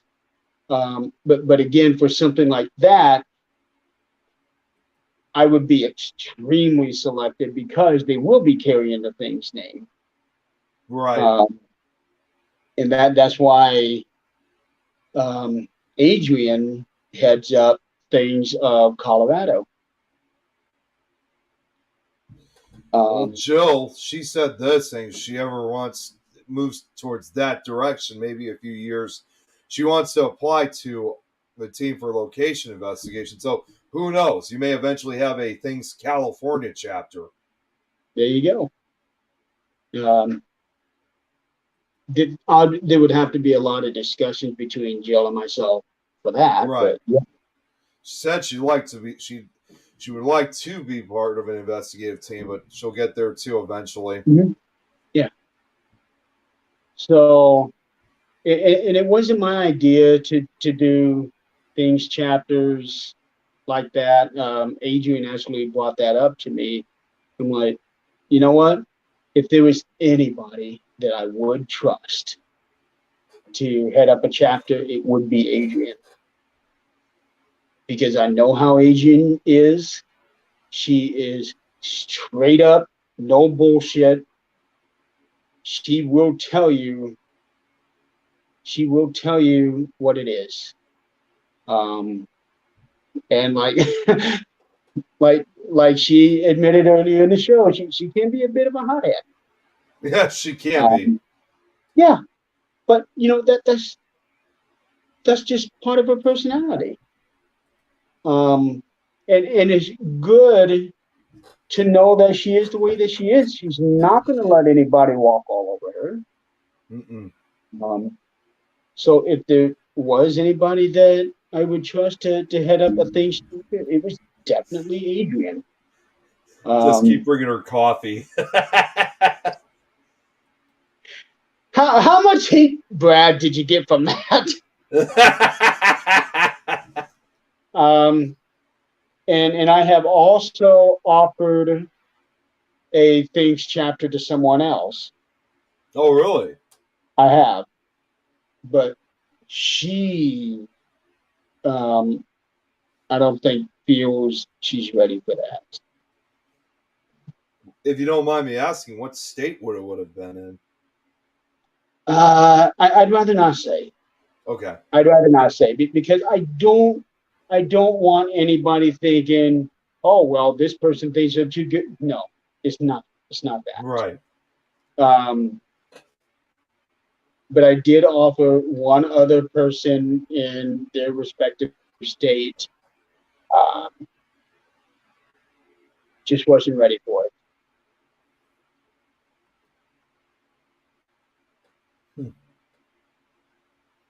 And that's another thing, Josh. I'm always willing to give a chance, especially when it's a show. You know, right. If you want to try out a show, come on, try it out. If it doesn't work, then it doesn't work. That's basically what Don is doing now with his new show, because he was obviously a little nervous right before we went on live. He wasn't fully sure if he was ready for something like this. So that's why, if you watch the show, I started the show myself, because obviously everybody knows who I am. No one's ever met Don before. I talked you into doing that show. Yeah. I mean, either way, I wanted people to see a familiar face where I'm talking first and then eventually introduce Don. And that's when you hear me say, like, Don, from this point on, you have the floor. But even then, he was still kind of a little bit nervous. He wasn't fully sure how to start things. So, yes, there were times I was maybe talking a little bit too much, but I wanted to give him that type of that comfort and that thought, like saying, well, almost sending that message saying, well, if Nick can do it, then I could probably do it myself. It's like he's just kind of showing me how he does it. So eventually that way I can do it myself. So as time goes by with his new show, right. you know, I'll still be in the conversation, but I just may not speak as much as I normally do because by then Don should be able to handle it. So as far as I'm concerned, with the viewers that we had, because we had a lot of viewers watching that night, the show went really well for him. So I think he has, as Josh just said, I think Don certainly now has a lot of confidence for his show. Joshua, let me tell you this. When I first started doing podcasts, I was not very confident either. I wasn't sure how it was going to work out because I had done some lives, but those were from, doing my car, doing the lives while I was driving to an investigation or from an investigation. I did plenty of those. And also doing stuff at vacations, but actually doing a show, I was extremely nervous. I did not know how it was going to go. I personally, before, I never felt like I was photogenic or one of those people that's the camera loves you. I was never like that.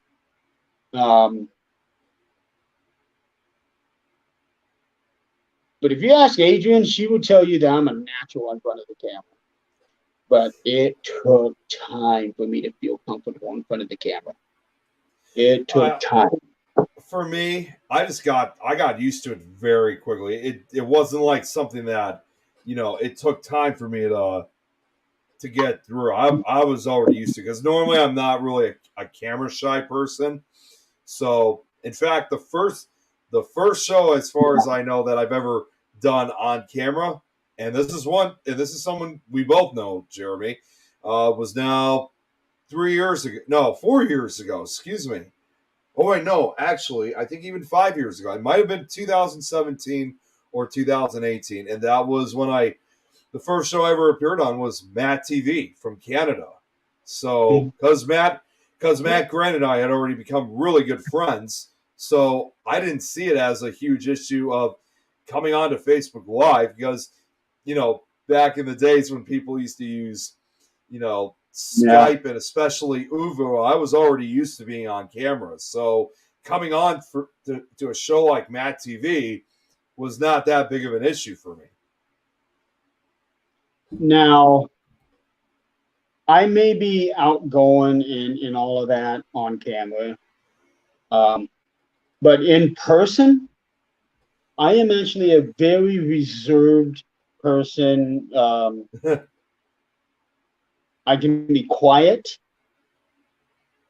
not all the time, as Nick knows, but I can be very quiet. But I'm also observant.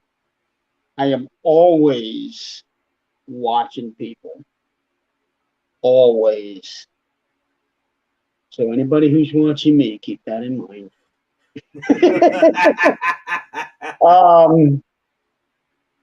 But in person, I don't want to say shy, but I can be shy.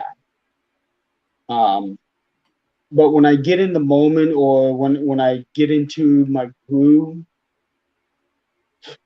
oh boy. Especially when it comes to leading the meetings or explaining stuff before an investigation, things like that. Right. And Nick understands that too. Mm-hmm. Jill. Wait, what did Jill's just saying on? She says she's watching me too. Okay, Jill. Yeah, you're just joking, all right. Yeah, that's what they all say. Yeah. So now, what Pascal was, I hope I pronounced that name right, Pascal. How many teams are in the network? Yeah, I was going to get back to that. Yeah, the Things family is We have over 50 teams, a majority of it here in the U.S., several teams in international, Australia, Europe. Pascal, he's from the Netherlands. He mentioned that earlier on the show. Okay. I do want teams from Asia. I want teams from Africa. I want teams from South America. By the time I am done with the revamping of the Things family and rolling it out, it can very potentially have hundreds of teams, individuals. I forgot to mention, don't forget Central America, too. As you mentioned, all the Central America technically is part of North America. Yeah, I know. Yeah, but yeah, they really should just consider it its own continent. Yeah, just saying. That's how I've always looked at Central America as its own continent, because it's just like, you know. Okay, what about? I am not touching that. I'm not touching that either. I am going to ignore that comment. Things Universal. So I started that page 2 years ago because the group page that I ran before that got stolen from me, and it's simple. In fact, in the address, the website address for that group page still carries the Thing's name. So, so I created Things Universal, and basically all it was just a public front for the team. That was all it was.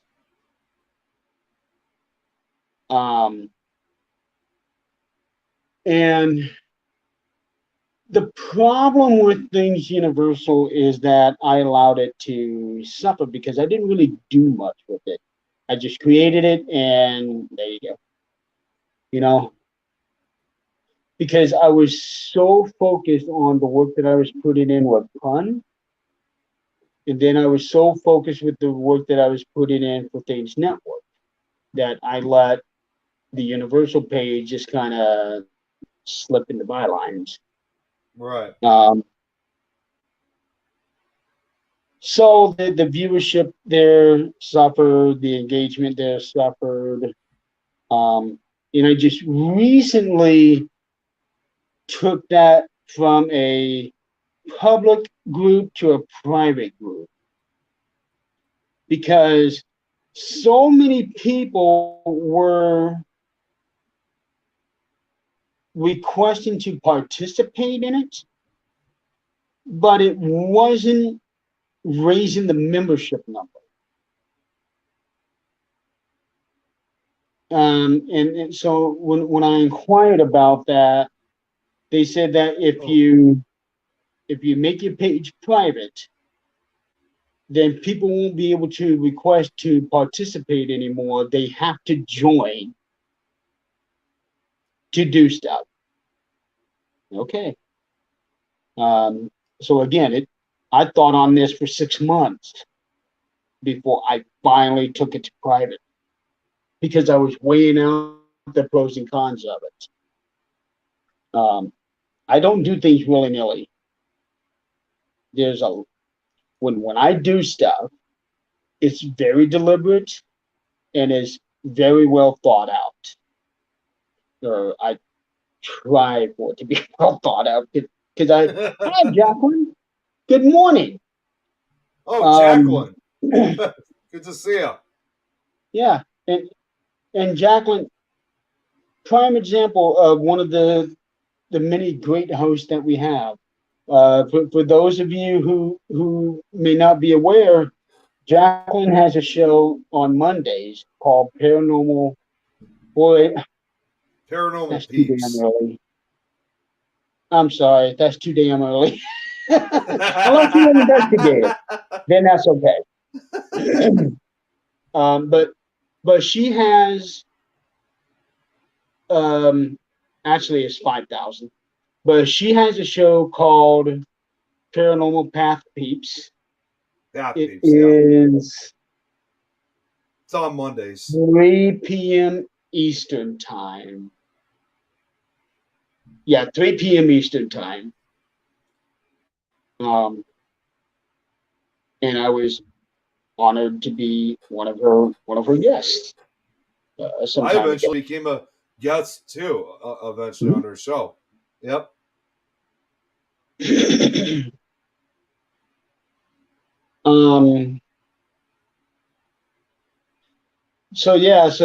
So I decided to make the universal page private. Again, a lot of thought went into that before I finally did it. But eventually the purpose of things universal is for it to be I'm speaking to some local Wild Bill on Monday. Too bad and Wild Bill's Wild Bill not will watching. also be debuting a new show this coming Thursday called The Rantings of a Mad Man. Not It's too bad. Madman, What? Mad Man. Mad Man. Like think of it as like Mad Max, if you will. So but too bad Wild that Bill wasn't would be watching a though. fun show to watch. Yeah, that should be. I'm looking forward to that one. Yeah. It's hard to find people that trust most. So Things Universal. My current plan with that page right now is once I start getting everything rolled out, is that the Things Universal is going to be the central hub for everything things. But not quite there yet. Not quite there yet. It will be. It's just going to take some time. There are so many things that I'm working on. It's ridiculous. It's a lot to always sometimes put all that stuff up. So yeah, just like this weekend, I'm filming for a documentary. Right. That's why I'm here in Vermont. Mm-hmm. Yeah. So, oh man, it's almost 11:30. I was gonna say it's still got to be Eastern time out in Vermont. Yeah, it's 11:30. I haven't had anything to eat yet. I haven't eaten either, but before we go, Brad's asking this, so he has to ask, how big is Mansfield? Which, as far as I know, that place is huge. Massive. Yeah. It's a massive building, Brad. You'll be surprised once. The first time I saw it, there's multiple buildings, isn't it? No, it's one full building because if you remember, like the courtyard, they tore the rest of that whole thing down. Literally, like a few years out. I think it was I think it was 2 years after they did Shawshank Redemption. So I believe it was 1996, and they tore that entire back like courtyard area. And they right before they were going to finish the job, that's when the city of Mansfield was like, "No, stop!" And as a result, the rest, like the front facade of Mansfield, still exists to this day, along with the cell blocks. Because for some reason I was thinking that Mansfield had numerous buildings, but I must be thinking of another one. And Brad, sorry, I was going to answer Brad. Yeah, Brad, this was Parasite. Yeah, ParasiteCon was held at Mansfield. Yes. And Josh, I'm going to admit it is overwhelming. Everything that I'm doing, Yeah. I am not going to lie about that. It is very overwhelming, but I am just doing a little bit here and there to keep the pace going. I am in Rutland, Vermont. I'm in Rutland, Vermont because I will be investigating at Wilson Castle. And that's a good place I heard to investigate. Yeah, I've got 3 walkies with me. Yeah, and believe it or not, you guys haven't seen these, and I haven't really brought them on investigations, but I actually do have a full set of walkie-talkies. I believe I got about, for me, I got about, oh man, it's been a long time since I've seen them. I have them downstairs in the basement. I got about I used to have 4, but someone stole one of them. Well, for me, I got about 8 to 10 of them. 8 to 10 I need to walkie. get that many. Well, no, the reason why I got so many was I actually got them for a relatively cheap price, because usually when you get those type of walkie-talkies, they're usually, especially that many, it's expensive as hell. But for me, I got them. I got them. I must have got them somewhere between 75. It was Jim, I am going to recuperate when I am laying in a hospital bed. Yeah. That's when I'll be recuperating. That's what people used to when I said there's the walkie-talkies. Yeah, I mean, the ones I have, like I said, the whole set must have cost anywhere between $75 to $100. I do not know if that price still exists for them. This was about 4 or 5 years ago I got them, if not even a little bit longer. But I was able to get like an 8 to 10 set walkie-talkie set. So if anybody needs them for such a large location, I got them. Mm-hmm. Yeah. Just think about getting a 20-pack Brad said. Yeah. So yeah, I do have several things I'm working on. I am planning on writing 2 books. One's going to be about Lucy, fictional. It'll be a fictional book about Lucy. Yeah, probably. And I'm also going to be writing a book based off of my accident. So that's really? I didn't know yeah. I didn't know anything about that. Oh yeah, I'm planning on writing a book about it. In fact, I even have the title for it. It's going to be My Accidental Memoir. That's a good name. I like it. Yeah. Can I even lay in bed that long? Oh, yes, I can, Joe. Yes, I can.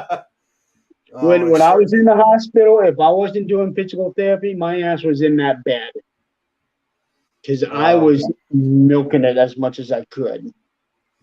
Jacqueline saying, great show. What I caught, I best try and sleep. It's nearly 5 a.m. She'll PM you your book. She has a website. Okay, cool. And then I also have other ventures that I'm working on. One of them Nick does not know about. Oh, I'm sure. I'm not surprised. Well,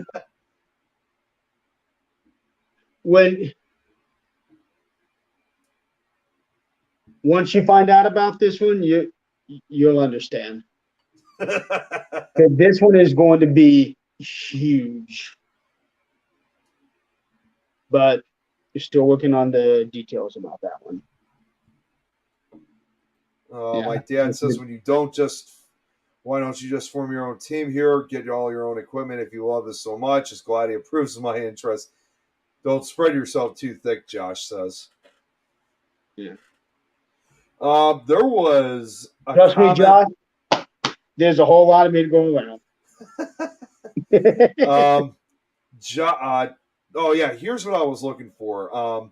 Joe was saying this. I do think I want to consider a Cali branch if I don't leave her more like I've been slightly eager to by browsing around other states to live in. She was talking earlier about when we were talking about other branches and chapters. Is waiting for her son to finish high school, so maybe 2025 she wouldn't mind branching out elsewhere when she finds a good place to go home, hopefully a haunted spot. And then eventually one other. You don't want to live in a haunted. Yeah. And then finally, one other one here. It was Josh saying that he's thinking about starting a Florida chapter. Okay. Again, Josh, that would take a lot of discussions. It really would. So, I don't know.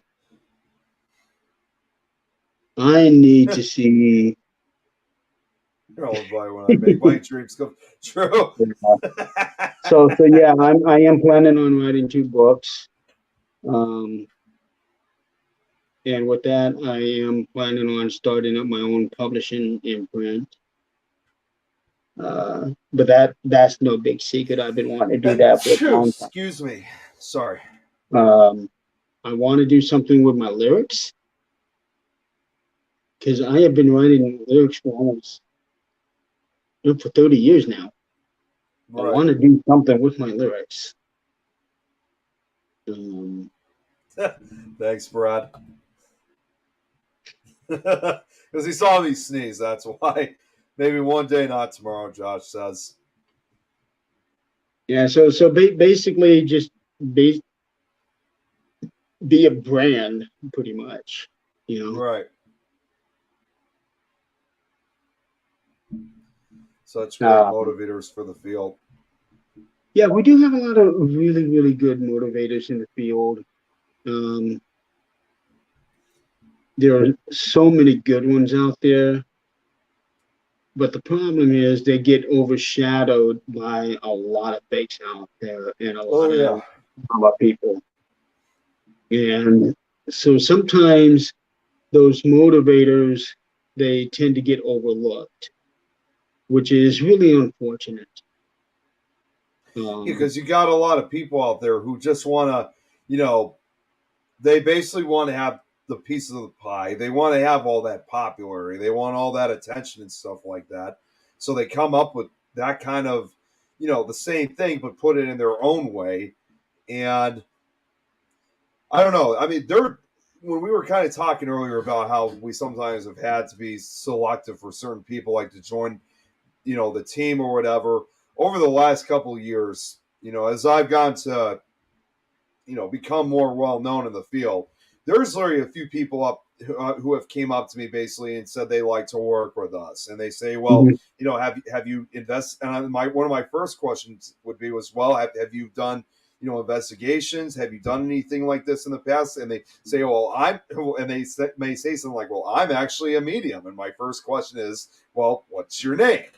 Or I'm part, or they may say, "Well, I'm part of a paranormal team." I'm like, "Oh, really? What part of a paranormal team are you on?" And they say, "Well, it's just that I kind of gotten started." And I don't mean to be blunt, but sometimes I'm just like, "Well, if I haven't heard of you, or I haven't seen what team you're part of, you can't even tell me a name or whatever. You're not someone I know that's in the paranormal field." But that's just my opinion. Bring up Josh's last comment. Yeah, it's just Josh made a great point. So I do want to address that. When I started, I never cared about fame. I didn't give a shit about it. No. Still don't. But one thing that I've come to realize is that doing what I'm doing, not necessarily just a podcast and all of that stuff, but all the other things that I do, is that it does get you name recognition. And people are going to recognize you for it. I can't tell you how many times people just say, "Oh man, you're so famous, you're a big star." I'm like, "Excuse me?" Yeah, I mean, how do you know me? Yeah, I mean, put it this way: the way how I kind of see things is like when I started making all these new connections within the last couple of years, it wasn't necessarily that. It wasn't because I was looking for fame or anything like that. It was just more or less to kind of just. Some people may still consider it for fame, but everyone has their own opinions about this.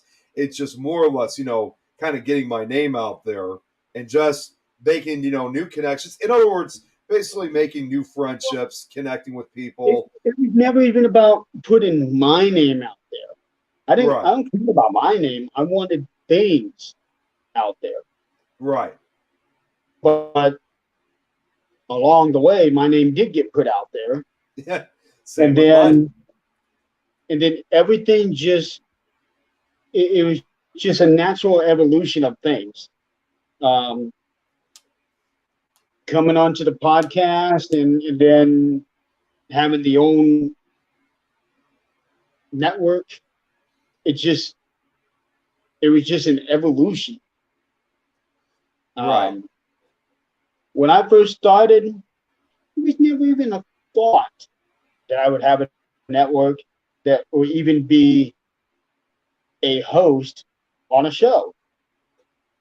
That thought was never there until Mr. Scott Wilson put the idea in my head. And it's the same thing with me too. I had a show at one point. I'm like, no, not me. You're thinking of someone else. And that was when he planted the idea of me and him doing a show, and that's where 13th Dimension came from. Mm-hmm.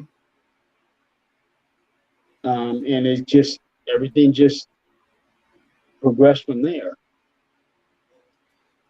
Jill Yeah. and Brad make some interesting comments here, and Josh too. Yeah, I do believe that all of this has been a calling.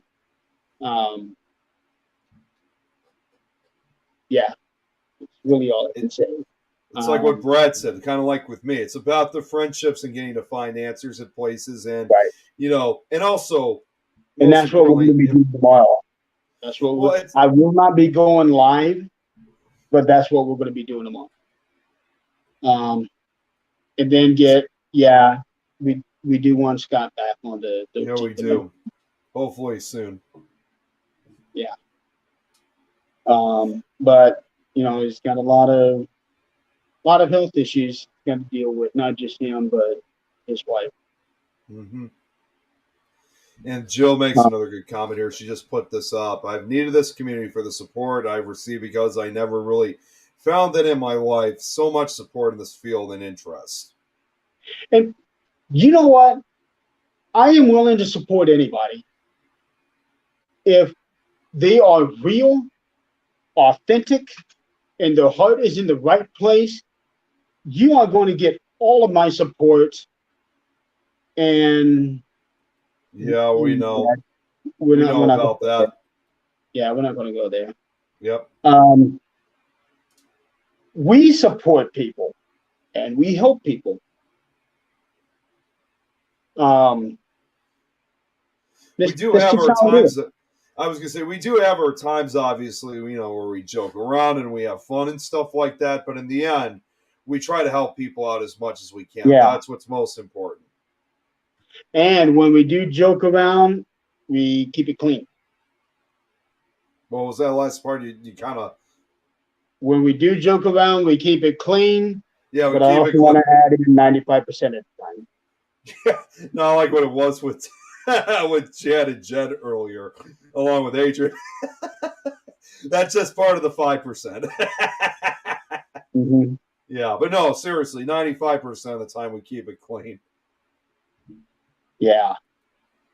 Brad makes a good point. Even when we keep it clean, we still get Facebook jail. Brad, yeah. That's all I'm going to say. Yeah. I'm not touching that one. No. He did that to himself. But how he was able to comment, I have no idea. Because Joshua about said the same thing a couple weeks ago, right. A few weeks ago. He said just about the exact same damn thing. And he couldn't comment on any show for a week. Oh, really? So I don't know how Brad got around it. Yeah, unfortunately, Josh, you got to be careful on Facebook because he's so careful what he says. Jill, perfect example. Yes.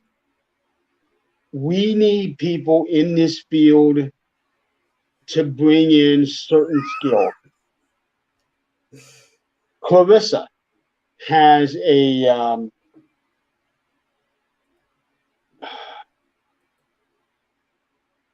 I want to say a psychology. Clarissa. She has a psychology background. She went to school for it. And she's bringing that with her on these investigations. People need to bring what they went to school for on these cases, rather if it's psychology, um, or anything, even if it's a trade skill. You can utilize a trade skill in the paranormal. Any skill that you learn, you can utilize it and adapt it to this field. Any skill. Mm-hmm. Jill said And she would work on that. yes, absolutely, Jill. Work on that. Um, Maybe it's the cockroach chokes they want more. um, she said she has a social work certificate and a lot of counseling background college wise, so she can use this together somehow. okay, so with that, so that tells me is she can study people and really read into what they're not saying. And she can utilize that on interviews of investigations. And she can also use that as a means of steering the interviews to trying to get the answers she needs from these people so that she can be able to use those answers, bring it to her team, and the team can use that to fully help the family. Right, right. So with that kind of a background, we need people like that. Definitely. Trade skills. If you know how to build equipment, Brad, engineering skills, You you can can serve like I said. utilize that to make equipment and Like a also tech guy. experiment. Yeah, but well, not necessarily just a tech guy, but somebody who can really build equipment and experiment with different types of equipment. Um, like there's one piece of equipment that I'm thinking right now, based off of a conversation that I had with somebody before, that I would love to see put into place, but it would take a lot of engineering to make it. Who would that be? Yeah. Tech nerd. She said, plus the interview background for my journalism, received Medal of Honor in high school for journalism skills, so I've got you covered in that area for sure. Oh, Len, I have an associate degree in automotive repair, an associate degree in accounting, an associative in business mag, and bachelor's degree in business mag. I didn't know Okay. about that, Len. So with that, what Len is putting out there, with that, he can put those skills towards running the team, keep it efficient, and also if the team does deal with money, um, you know, like merchandise and things like that, that's where he can really help out on. Certainly. Um, when did we become like a motivational team, Nick? In a way, yeah. When did that happen? Probably in the last couple of years, I would probably say. I guess. That's just my guess. And McDonald's is probably not even open anymore. That's okay. I brought snacks with me just in case. Um, I'm surprised you didn't eat early before you got to the hotel. actually, I stopped for gas in Salamanca. Salamanca, really? Yeah. What a and coincidence. I ate at the Burger King there. Yeah, That's awesome. The same one that I we thought, were why at. not? Same one Yeah, that we were at a couple weeks ago. Oh, looks like my background is off now, so that's okay. Jill says, "Can you order Grubhub or something, Jeremy?" I don't do Grubhub or DoorDash or any of that stuff. I don't do that. I've never I'm the done it kind of before. person who's I just do it myself. No Circle K. What's Circle K? That's a gas station. Oh, it's a gas station. Okay, we don't have those here in Illinois, so I'm not sure what. I've never seen a Circle K before. Yeah, I envy all your Circle, road trippings you Circle both K do. is like one of the lower gas stations. You know how you have your Shell and Marathon, Yeah, and then the next tier down, it's like Lexus or Swifty or something like that. That's right. like how Circle K is. It's like a lower tier gas station. Is that more like an East Coast gas station? It's one of those gas stations that don't put the additives into their gas. Okay. You know what I mean? Joe describes it as Circle K is like 7-Eleven for slushies, etc. Racetrack. What? You don't see 7-Elevens very very often anymore. No, I don't get that. Speaking of which, it's almost 7-Eleven day. Yeah. Now, I don't know what Josh is referring to, saying racetrack. Probably then, 7 the Circle K.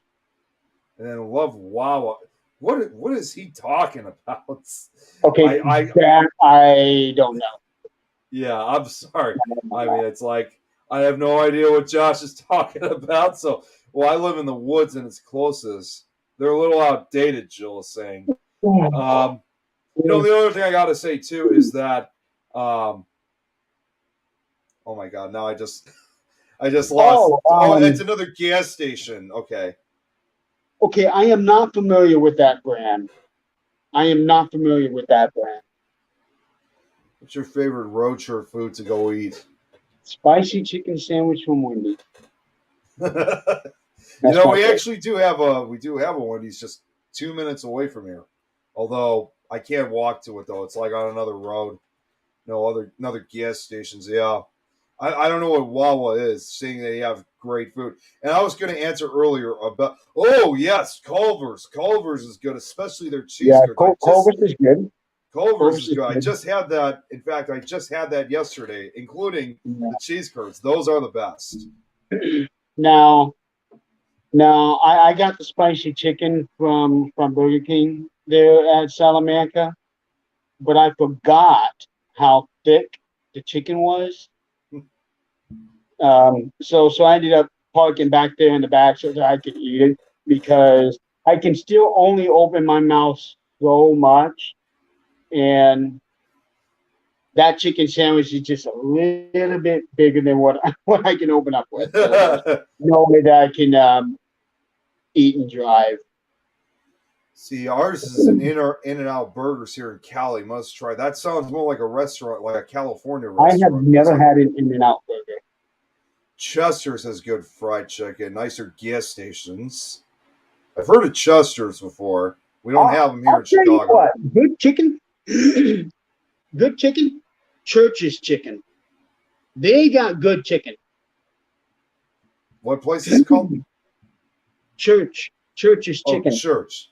I don't think we have that here. It's like KFC or Popeyes, but it's better. It is so good. Church's chicken. You know another good place, and we actually used to have these in Chicago. This was back in the 60s, 70s, 80s, and I think it was up to the 90s when they no longer had them. Another good place is Jack in the Box. Jack in the Box is good. I enjoy. Yeah, we used to have them. We used to have them here, but they Okay, shut them all Brad's down. asking for it now. What he Yeah. did with Adrienne in the coffee, he's now doing with me with chicken. Well, with Jack in the Box, like I said, we used to have them all over in Chicago, and they started closing them down about like 25 years ago. And the only Yeah, the existence of only Jack in the Boxes that I see are out on the west side. yeah, they are in fact, if you ever come down, whenever you have a chance of coming Never had a Whataburger either. oh, Whataburger, I've had that. That's more of a southern based fast food restaurant. Yeah. Their stuff is good, but in fact, funny enough, we've actually been trying to get a Whataburger to open up here in Chicago, but that hasn't happened. I'm down to 6% on my phone, so I'm not going to be able to stay on my phone. Well, I'm just gonna. Chick-fil-A is good. I've had them once. I've never had Chick-fil-A. It's pretty good. If you want good food, go to North Carolina. Go to Ham's Best Burgers. Okay, never heard of them. Florida is south, but they left Florida. No, I was going to say. I do want to try the Whataburger. I do want to try the In-N-Out. It's good.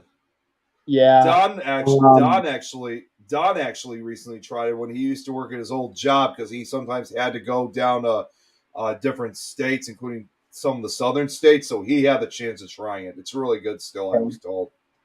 But like I said, if you ever come out to Illinois, the only evidence you'll ever find of Jack in the Box, the only area Illinois will ever have a Jack in the Box is southern Illinois. And ironically enough, it's down in Alton, Illinois. That's the closest Jack in the Box we got. Jill, yes, I am. It's called Wilson Castle. Yep. Wilson Castle. It's in Proctor, Vermont, which is just the next town over. I'm like 10 minutes away from the castle. That's a really big place, isn't it? It's not big. From the look of it, I would say it's about twice the size of Wildwood, maybe. Hardee's used to be good, but now it's not as good anymore. Not to mention the prices they got there. I just go to Hardee's for the biscuits and gravy. Yeah, I was there. I was there a couple of weeks ago with Tom. I think it was when we were on our way back home from Mansfield, Ohio. We stopped there, and I mean the fries were still good, but to me the burgers just weren't as good. But more importantly, though, the prices were insane. Jill, no, I won't be able to. A lot of the stuff that we're going to be doing tomorrow is classified, so I'm not going to be able to talk much about it. I might be able to talk about my experiences, but the experiments that we're going to be doing, I am not going to be able to talk about that. But also, Jill, just to throw this out there, I'm going to be in Reno next June. So think about that. Back in grade school, Hardee's was the bomb. Yeah, like I said, it used to be good stuff, but not anymore, sadly. It used to be awesome. Well, we actually had a Hardee's just down the road from here, but they closed that down about 2 years ago. The biscuits and gravy is still good to me. And yeah, Hardee's is closing everywhere. We just had a Hardee's rebuilt in Fort Wayne. Oh, really? Okay. Yeah, they just built a new one about 2 years ago. But that's the only thing I get at Hardee's now is the biscuits and gravy or the breakfast platter. If obviously, I think you can kind of already imagine, like if I had to choose which is the best between, like I said, Hardee's or a place like Culver's or something, I definitely would go for Culver's immediately.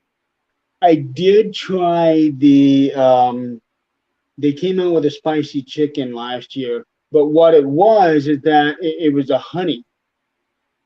chicken. Oh, okay. They pour the honey on the chicken. So, and I found out the hard way is that when you get one of those things, you take it home and then you eat it. Yeah. You do not eat that while you're in the car. I learned that the hard way.